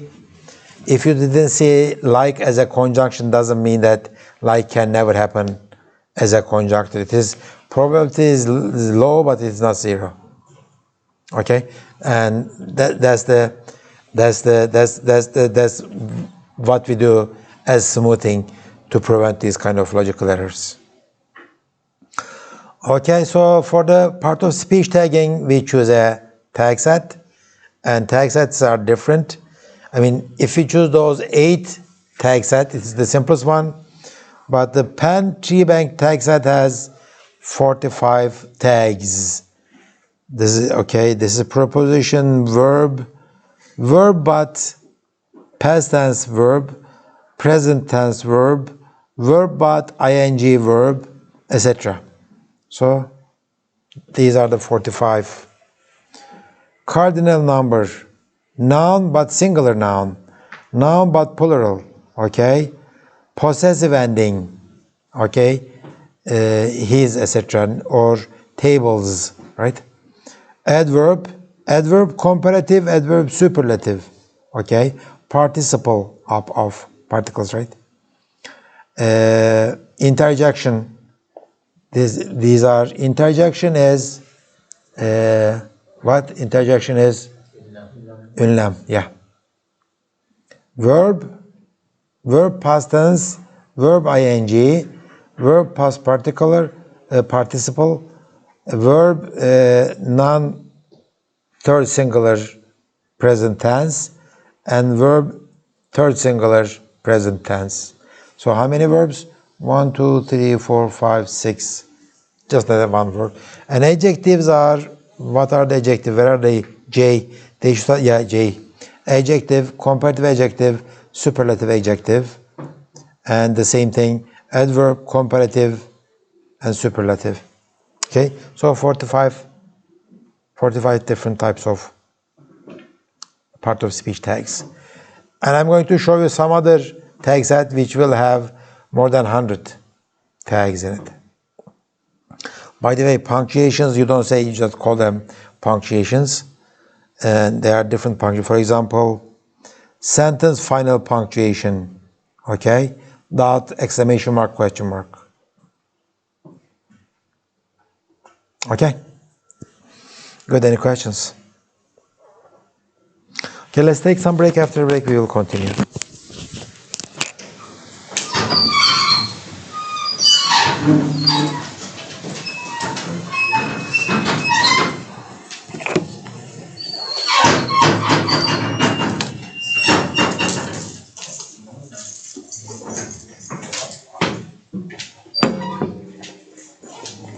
Hocam bir şey soracağım. Ben şey için bu Teams için giriş Birkaç kere join'e falan yazdım da bastım fakat sizin beni galiba eklemeniz gerekiyor. Ödevim okey fakat... Çok mu geç katıldın sen derse? Yok hocam yani ilk haftadan Bende beri bekleyen buradayım. yok, hiç yok. Hayır, ben herkesi kabul ettim. Allah Allah. Şey değil mi ya?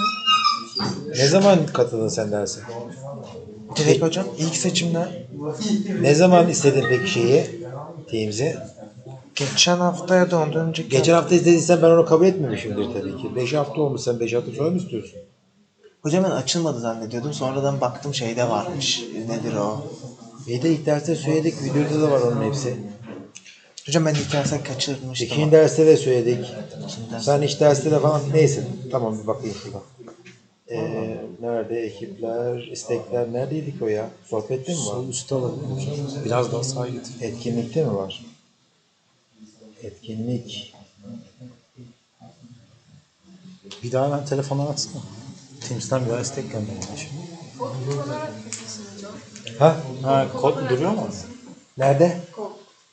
Şey, GTÖ Teams Ha, linkleri diye yok, şey var ya. orada da var, doğru. Kodu da orada vermiştim ben. Ben oraya baktım Videoda da var. 484'tü göremedim. Linki gördüm linkten girmiştim. Bırakıyorum. Sen şey yapsana. Ne diyeyim? Bir daha gönder, ben buraya geldiği zaman kabul ederim. Neredeydik o sefer ya? Sohbette mi oluyordu o? Bir üstte oluyordu hocam etkinliği. Şu değil mi ya? Aynen, sen Join Team'de etkinlikte düşmesi lazım ama niye düşmüyor bilmiyorum, ben de bilmiyorum. Yazdın mı? Hocam bu üçüncü falan. Teams mi acaba patlayacak? Hocam kodu söyleyin kodla katılsınlar. Ha? Kod, En iyisi. Onu gönderdim zaten, koymadım ben. İlk derste videoya koydum. GTÖ drive şeyleri yaz. Çıkar. Hocam ben şey sorayım mı? Bu haftaya vizemiz olacak ya 16'sında falan. Sınavda çıkabilecek soru tipleriyle ilgili ufak hani bir bilgi verebilir misiniz? Atıyorum. Genelde böyle şeyler gördük Birileri ya. tüm geçen yıllarda çıkmış soruların hepsini toplamış. Bir yere koymuştu zamanda GitHub'da falan. Ara onu bul. Hocam ben de ödevle ilgili soracaktım da. Yok Ben burada. şimdi Derse katıldım. algoritma implement ettim. Dosyaları da topladım. İşte 100 tane Ha. var. Maksimum 400 satırlı. Ama neyi karşılaştıracağımı anlamadım. Dosyaları mı komple karşılaştıracağız yoksa line line karşılaştıracağız? Bir dakika. Yani kopya arıyormuş gibi hangi ne kadarı bunun böyle nasıl yaparsın? Efendim? Bu da söyle, bu da söyle. Şu kadar Hayır. örtüşüyormuş, nasıl sileceksin? Ha, dosyaları karşılaştıracağız yani. Yani nasıl yaparsın bilmiyorum ama öyle istediğim şey yok. Bununla bunun şu kadar örtüşüyor diyeceksin. O algoritma kullanalım. Peki bir de word yapacaktık. Yoksa karakter uyuşuyor mu diye. Mesela ikisi de olabilir ama sanki karakter kelime olursa daha Senin çözeceğin sorular var mı? Tamam. Şey nerede? Kod nerede acaba? Onu çünkü şeyde göremedim. Senin kodlarında yok şeyde. CV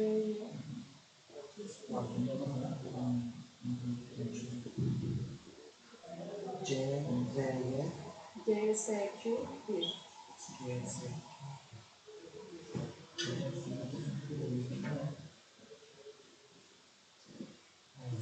Sakalları kesin. Recep benzemişti dışarı. Hadi.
Başka bir şey yok.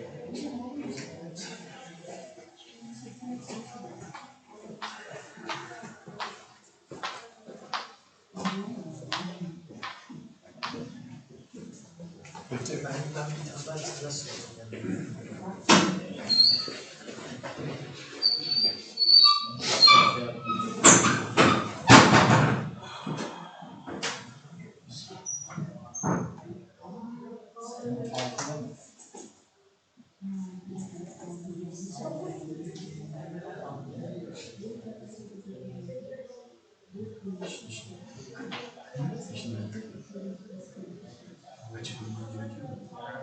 İşte yapmam gereken şeyler senin çalışanlara şey var. Haftalık demek, spamlı değil mi? Spamlı da var, ben katılıyorum. Ben projeden soğuklarım. Öyle yapıyorum. Bir hafta şey var, bir bakalım.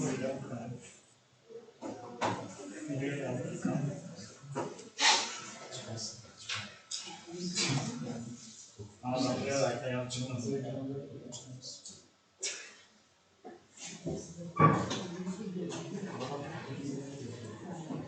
zor.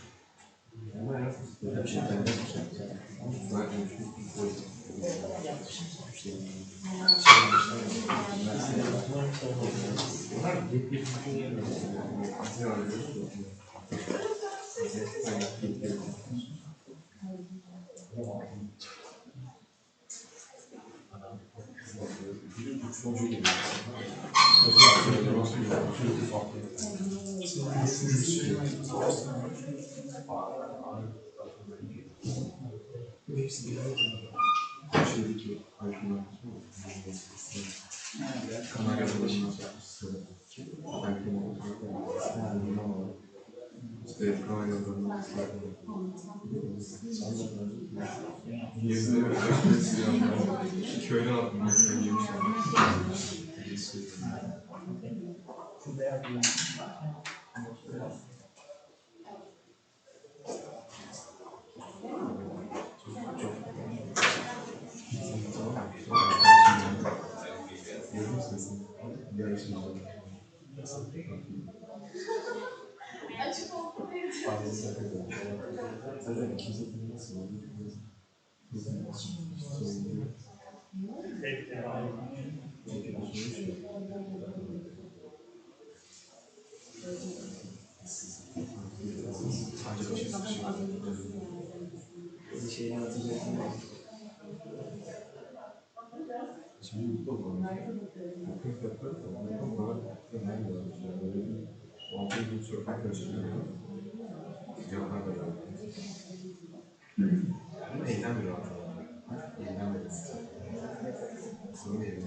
Gözlüğüm nerede ya? Yukarıda mı? Neyse ben de gözüküyor.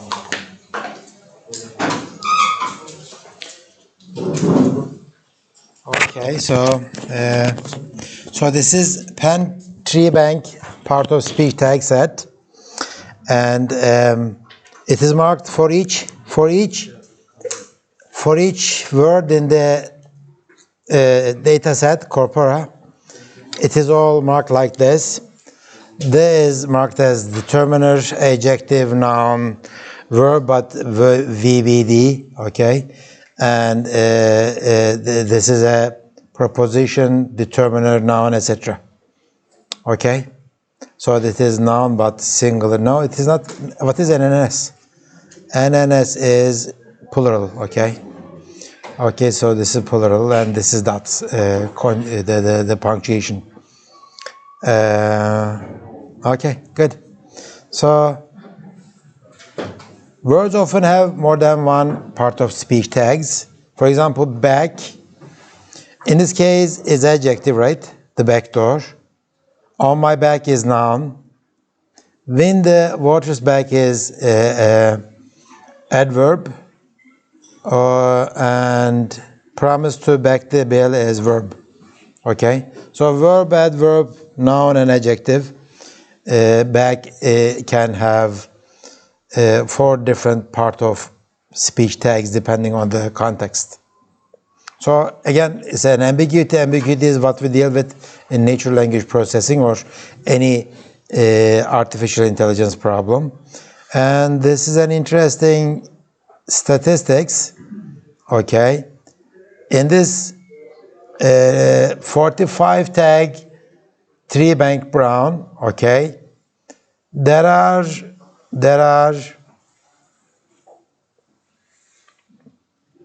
let's say in my dictionary I have this many words, 38 plus 8,000 plus 6. It looks like it is maybe 60,000.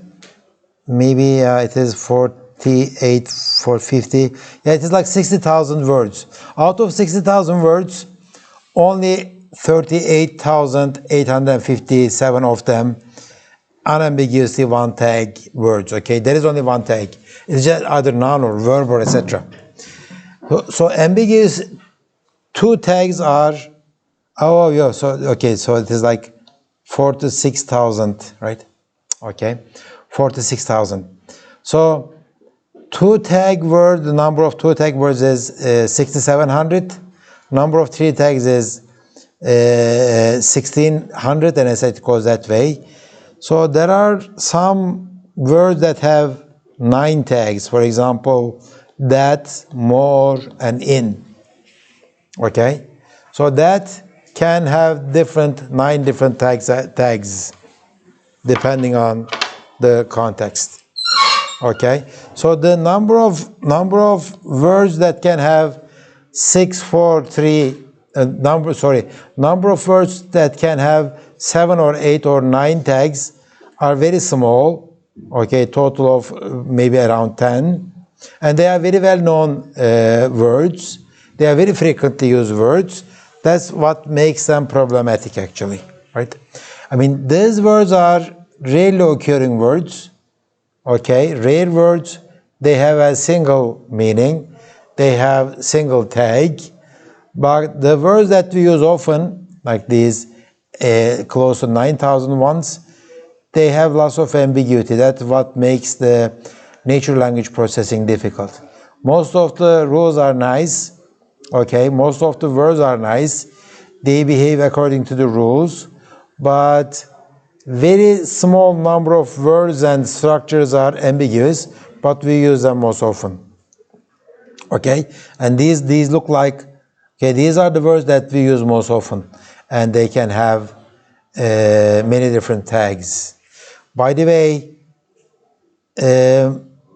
if I mark the same data set with 87 tags, there is another one, okay, brown data set and 87 tag set, okay. They say that only one tag is this, and I have, okay, only 2 words that are marked with 7 and only 2 words that are marked with 6. So well is here, right? Well, beat doesn't happen in here, right? Still it doesn't happen here. And down, where is down? Down doesn't happen, yeah, down is here, right? Down is there. Down is 6 in this case. So you could say that, how could this happen? I mean, either this data set or this data set is making a mistake. No, as I said before, very, very well-known PhDs in the computational linguistics, they have formed this data set, also this data set too. Okay. Brown is a very well-known university, right? Penn State is a very well-known university too. I mean, they are not bad linguistics experts, okay? The way they approach the problem is different. The way they define their tag set is different. So it's a different modeling of the language. The language English itself is a natural thing, okay? A natural creation. So how do you explain a natural creation using a set of rules? Of course, everybody can make up their own rules. Some of them will be valid for some of the cases. The others will be valid for the other cases. But none of them will explain the whole language. That's why we don't have a perfect English grammar rule set or perfect Turkish grammar rule set. And there will never be any such thing as the perfect Turkish grammar. We can explain only some of the observations of Turkish or English, but none of them. Okay. Good. So there is no consensus. One says this is a verb, the other says no, this is not a verb. But there is an ambiguity between these two tag sets. That's one thing. The other thing is that even with this one, even in the same team, okay, there are some words that one expert says it's a verb, the other one says it's a noun. Okay, in the same tag set. So what did we say? NLP problems are usually human ceiling problems. There is a human ceiling. You cannot achieve 100% accuracy in any of the NLP tasks because we cannot define the ultimate ground truth, ultimate golden standard. It all depends on human definition. Okay, as I said, the classical example, what is the best translation of a given paragraph from English to Turkish, right? There is no best translation. You can say they are equally good. You can say this is better in terms of that and this is better in terms of that. Yeah, well, again, as I said, there is no such thing as best translation. That's why I cannot compare it with the best translation. Okay, let's look at one way of doing this part of speech tagging, rule-based tagging. Rule-based tagging is like a normal scientist or engineer would do it. Well, this is a language. I can define rules to say these are my grammar rules. you do this, and after that you do that, and you do that, and you etc. Okay, but well, we are going to see that it doesn't work that way. Let's look at some of the examples of this rule-based tagging. Start with the dictionary. Okay, you get the dictionary, assign all possible tags to words from the dictionary, and write rules by hand to selectively remove tags and leave the correct tag with each word. She promised to back the bill. Okay, so this is my sentence, and I'm going to assign these tags to this sentence words. She is a pronoun, right? Pronoun. Promise could be VBN, VBD. I don't know. It's a past sentence, past tense, but the second past tense or past participle, right? We don't know. To is to, I know. Back is, remember, 4 different tags of back. And determiner and noun and bill, it could be noun or verb. Okay? So I can have one meaning, 2, 1, 4, 1, and 2. 2 times 4, 8, 16. 16 different tag assignments to this sentence, right? And I need to come up with the correct one. The correct one. So what it says, get the dictionary, assign all possible tags to the word. So dictionary says that she can be only pronoun, okay, pronoun. Promise could be 2 tags, 2 can be this, back can be 4 of them, etc. So I did this, I assigned all of them. Number 2, write rules by hand to selectively remove tags. And so I am going to run some rules to eliminate tags. For example, if this occurs, then eliminate this one. If this occurs, then eliminate this one, etc. So elimination rules. Let's look at some of those elimination rules. Okay, so I need to eliminate one of them. I need to eliminate 3 of them. I need to eliminate 1 of them. Okay, eliminate VBN if VBD is an option. VBD is an option when VBN slash VBD follows start pronoun. So if a sentence starts with a pronoun, if VBD, VBN follows the pronoun, then eliminate VBN. Why? Because VBN is past participle. When it starts with a pronoun, it has to be she has promised, right? So eliminate VBN in this case. Remember, VBN is I have promised or she has promised thing. So I eliminated this one. So one rule to eliminate VBN. Okay. Another rule. Okay. Another rule would be to eliminate, for example, after two, probably it's going to say eliminate any nouns or eliminate any adverbs, etc. Right? Because after 2 we expect a verb, right? We expect a word. So after the, you don't expect a verb, you expect a noun. So eliminate noun in this case. Okay? So these are the rules to eliminate tags. Another one is Paulo had shown that salivation, then dot goes that way. Okay? So run words through FST, morphological analysis, to get all the parts of speech. Okay, get the dictionary. Paulo could be a nominal name, singular proper nominal name. Had could be a verb, past tense, or a verb. What is the difference between these two? Past tense, past participle too? Yeah, I have had. I have had or I had, right? So second form of the past tense or the third form of it.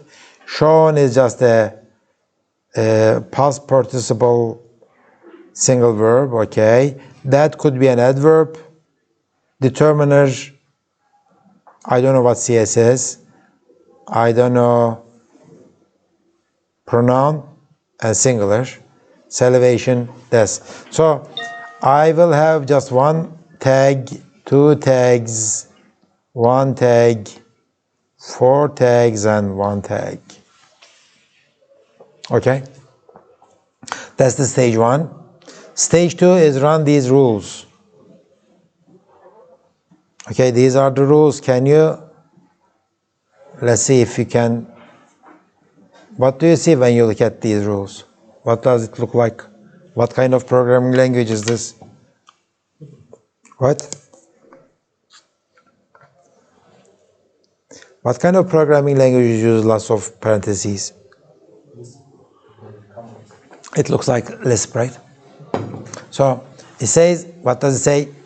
The rule is that given input that, if the input is that, if the next word is an adjective adverb quantifier, following which is end of sentence, after that, if the next word is an adjective, and after that there is the end of sentence, and the previous word is not a verb like consider, okay, like I consider that out, then eliminate non-adverb tags. Otherwise, eliminate adverb. Remember that adverb or other stuff. This guy says that it is really looking for this kind of a pattern. I consider that odd, right? Okay, so this one, if this happened and this happened, if this happened, okay, and this happened, and I am going to eliminate non-adverb tags. Why are they?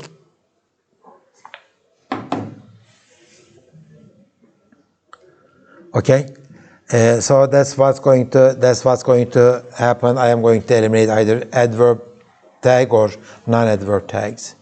So it looks like I am going to write such a rule for this kind of this is a very specific usage of that, right? I consider that bad, or I consider that odd, etc. But this is the rule-based system. So if you are patient enough, smart enough, if you know lots of rules, you put them one after the other, and they are all based on eliminating stuff. You can do maybe 90-95% success rate with a rule-based system. With the rule-based system, these kind of systems, it is easy to come to like maybe 95% success rate, but after that it doesn't go. When you add a new rule, you start breaking other rules, okay? When you remove that rule, then you are not handling one of the cases, okay? That's the problem with coming up with a rule set for the part of speech tagging, or that's the problem with coming up with the grammar for the whole language, right? So that's why I'm going to stop talking about this rule-based stuff, and we are going to talk more about statistical approaches for part of speech tagging, okay? People realize this, and they say that, okay, it depends on the context, right? And we are going to measure the context by using the statistics, okay? For that one, I am going to use this hidden Markov model. Hidden Markov model is this, okay, Markov chain, and on top of it, we have the hidden Markov model. Say that there are observations. Observations are this. The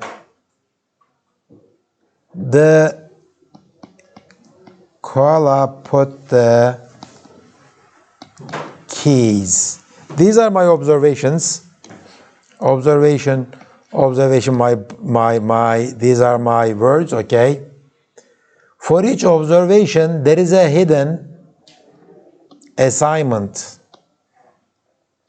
Okay, hidden label, and we kind of show it this way. These are the observations, and I am supposed to assign tags for each observation. This is a determiner, this is a name, this is a verb, determiner, and noun, okay? And these are connected to each other. These are my states, okay? I have the observations. This is what I see. For each observation, there is a hidden state somewhere in my structure. Okay. That hidden state is assigned to each of these words one by one. And I am going to do this assignment inside my machine. Whenever I am done, I will output these hidden states. Okay, so it's called hidden Markov model. Why is it hidden? We have the observable Markov model too. This is a hidden Markov model. Hidden Markov model says that these things are dependent on each other. That's why I said this. They are all dependent on each other. Also, these are dependent on what my observations are. Why do I say these are dependent on each other? Because depending on my statistics, okay, maybe I will see lots of nouns after the determiner. I will see lots of verbs after the noun. I will see lots of determiners after the verb, and etc. They depend on each other. Also, this will tell me how many times I marked with a determiner, how many times I marked put with a verb, how many times I marked keys with a noun, etc. Okay? So probabilities of observation and probabilities of these states are connected to each other. Two things with a hidden Markov model.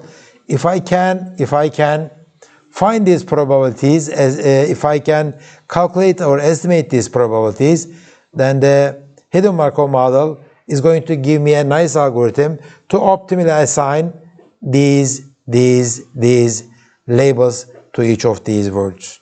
Okay, that's what hidden Markov model, and it works very well with the sequential data like the natural language.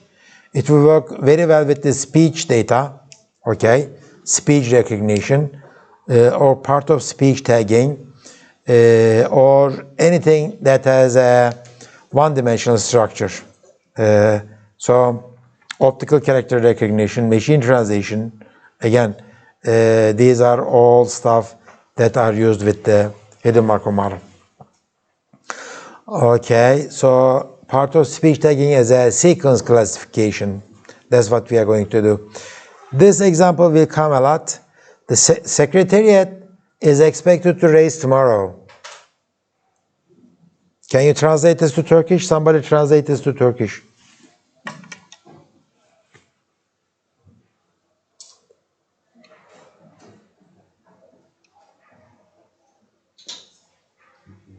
Sekreteriyat isimli yarış yarın yapılacak gibi bir şey yani.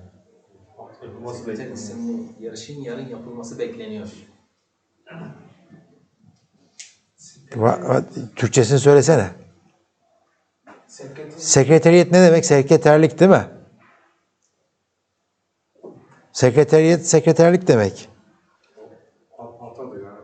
Efendim? Atadır yani. Nereden biliyorsun? Dizide geçiyor. Dizide geçiyor, tamam. Secretariat is a name for a very famous horse, actually. But the meaning secretariat is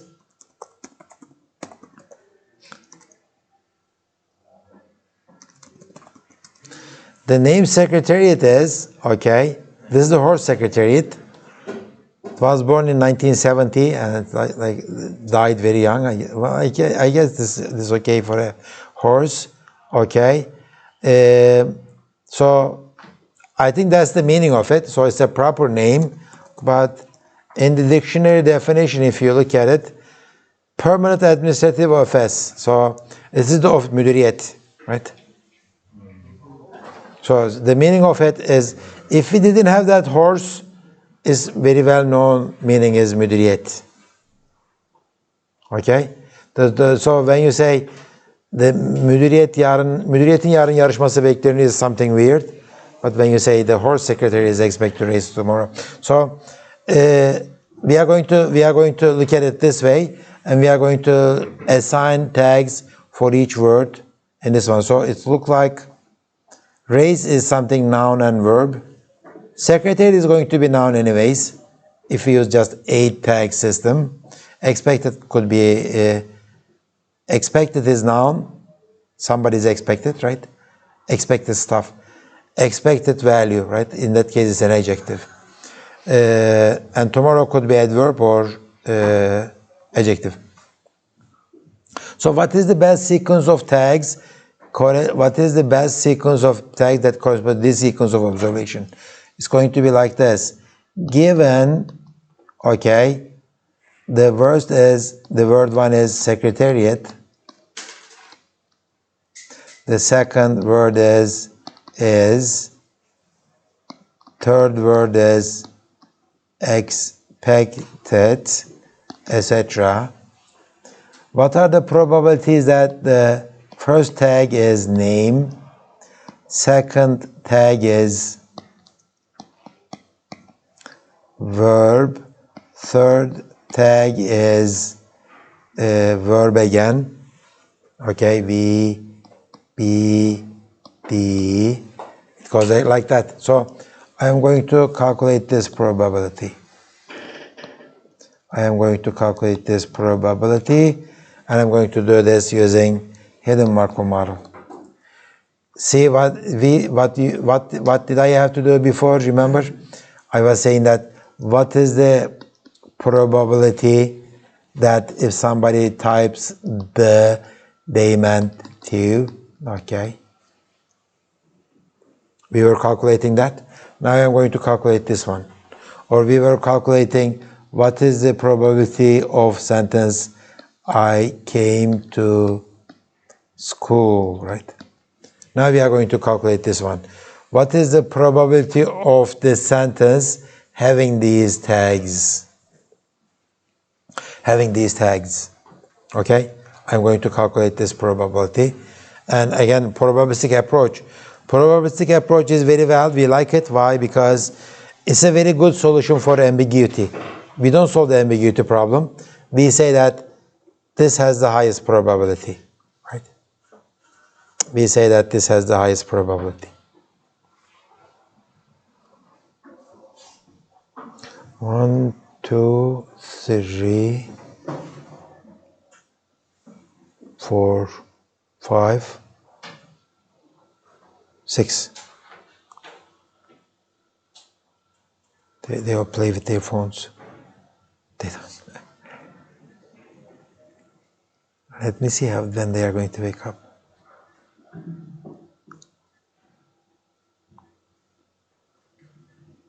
Well, that's better. I am not talking. They can concentrate on their phones. Didn't I tell you not to play with your phone? Yeah, I told you. I remember. Okay. That's because you know that I am recording these videos. You are going to watch them. You are not going to watch them, I know. Okay, so let's move on, and this is what we are going to do. Given these n words, what are the n tags that will make this probability highest? Okay, well, it's not going to be very easy to calculate this one, but we can have always, like the language modeling, we can have always our assumptions, very solid assumptions about the Markov assumption and the chain rule.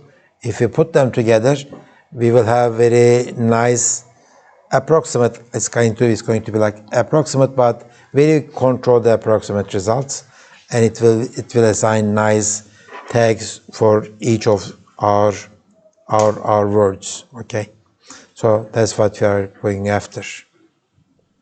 Okay, so Bayesian rule again, Bayesian classification. Let's try to do this again.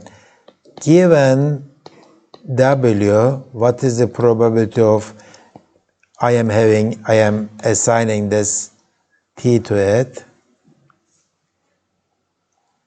Okay, it's going to be, okay, P W T, okay, and times P T over P W.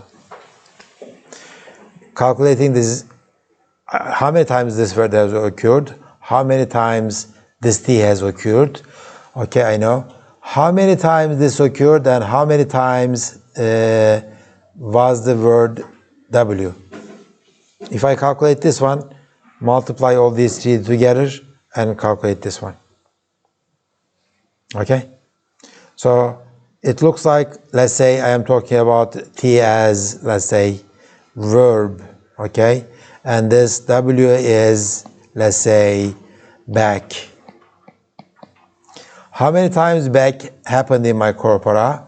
How many times verb has happened in my corpora? Out of all the verbs, how many times it was back? Okay? So if I multiply all these together, I'm done. Just one of them. But this one says that I'm going to consider n words at the same time. That's going to make it a little bit difficult, but we are going to handle it in a few minutes. Okay, I already did that. Okay, so this guy says that, okay, we already know this. I already know this. So I am going to do this, and that. How about this one? What does it say? How do I get from here to there? What is the difference between those two lines? There is no W. Yeah. So why did I eliminate it? Because it is always the same. Because what? It is always the same. It doesn't change much. Argmax will be the same. I mean, this one doesn't change my word. I mean, my words are the same. The secretariat is expected to raise tomorrow, right? The words are the same, tags are changing, and I don't see any tags in the denominator, so I'm going to eliminate it. My probability calculations will be different, but my maximum will be exactly the same. So I get rid of it. What does this one calculate? This one says that what is the probability of these tags coming together? And what are my probabilities that these tags are producing these words? Okay? Here I change this. I change this to this one. Okay? And you remember this picture, and this picture, who is this guy? Do you know this guy? This guy is bias. And this guy is Marco. Okay. Russian and English. I think this guy is a priest. This guy is mathematician. Okay. What did Marco said? Marco said that if you like to approximate this one, you can do this. I mean, using the chain rule, remember chain rule? Chain rule can exactly explain this one. But if you say that my observations depend only on the let's say on the last observation, not from the beginning to the end, then I can write it this way. So my words depend on the previous one only, or my tags depend on the previous one only. Okay? And this one says, what does it say? This one says, this is bias rule. This has nothing to do with the bias, but you can read this, right? Just read this equation for me. This one.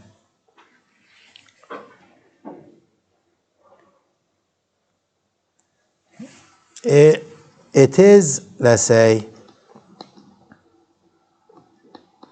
I run fast,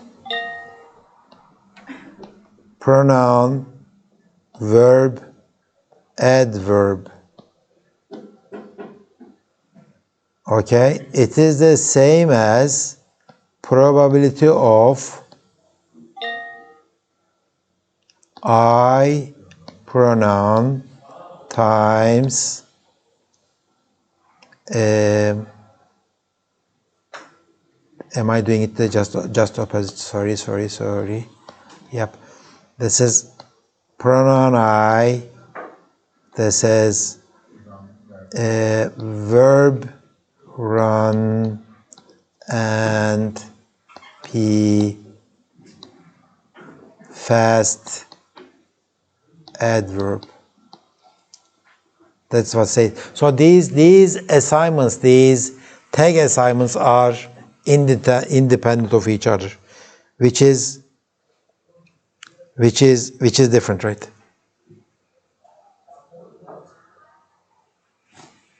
Okay. We are trying to maximize this. We will try to maximize this times this. So this says that calculate the probability of given a tag, what is the probability of this word, times calculate the probability of giving this tag, what is the probability of next tag. Like, Okay? like 2 grams. Both of them are like, this is definitely a 2 gram, this looks like 2 gram, yes. Okay, this is definitely a 2 gram thing. So how many times, so how do you calculate this one? I would count all the tags with the ti minus 1. Then I would count how many of them are ti minus 1 divided. And this one is the, so this one, remember my hidden Markov model? These are my tags, ti minus 1, ti plus 1, and these are observations, word I minus 1, word I, and word I plus 1. Okay? This guy is this probability, and this guy is this probability. Multiply this with this one, multiply this with this one, and it goes there like that. So if you do all these multiplications, you will calculate, as an approximation, you will calculate this. Given these words, okay, what are the probabilities that I assign this tags to these words?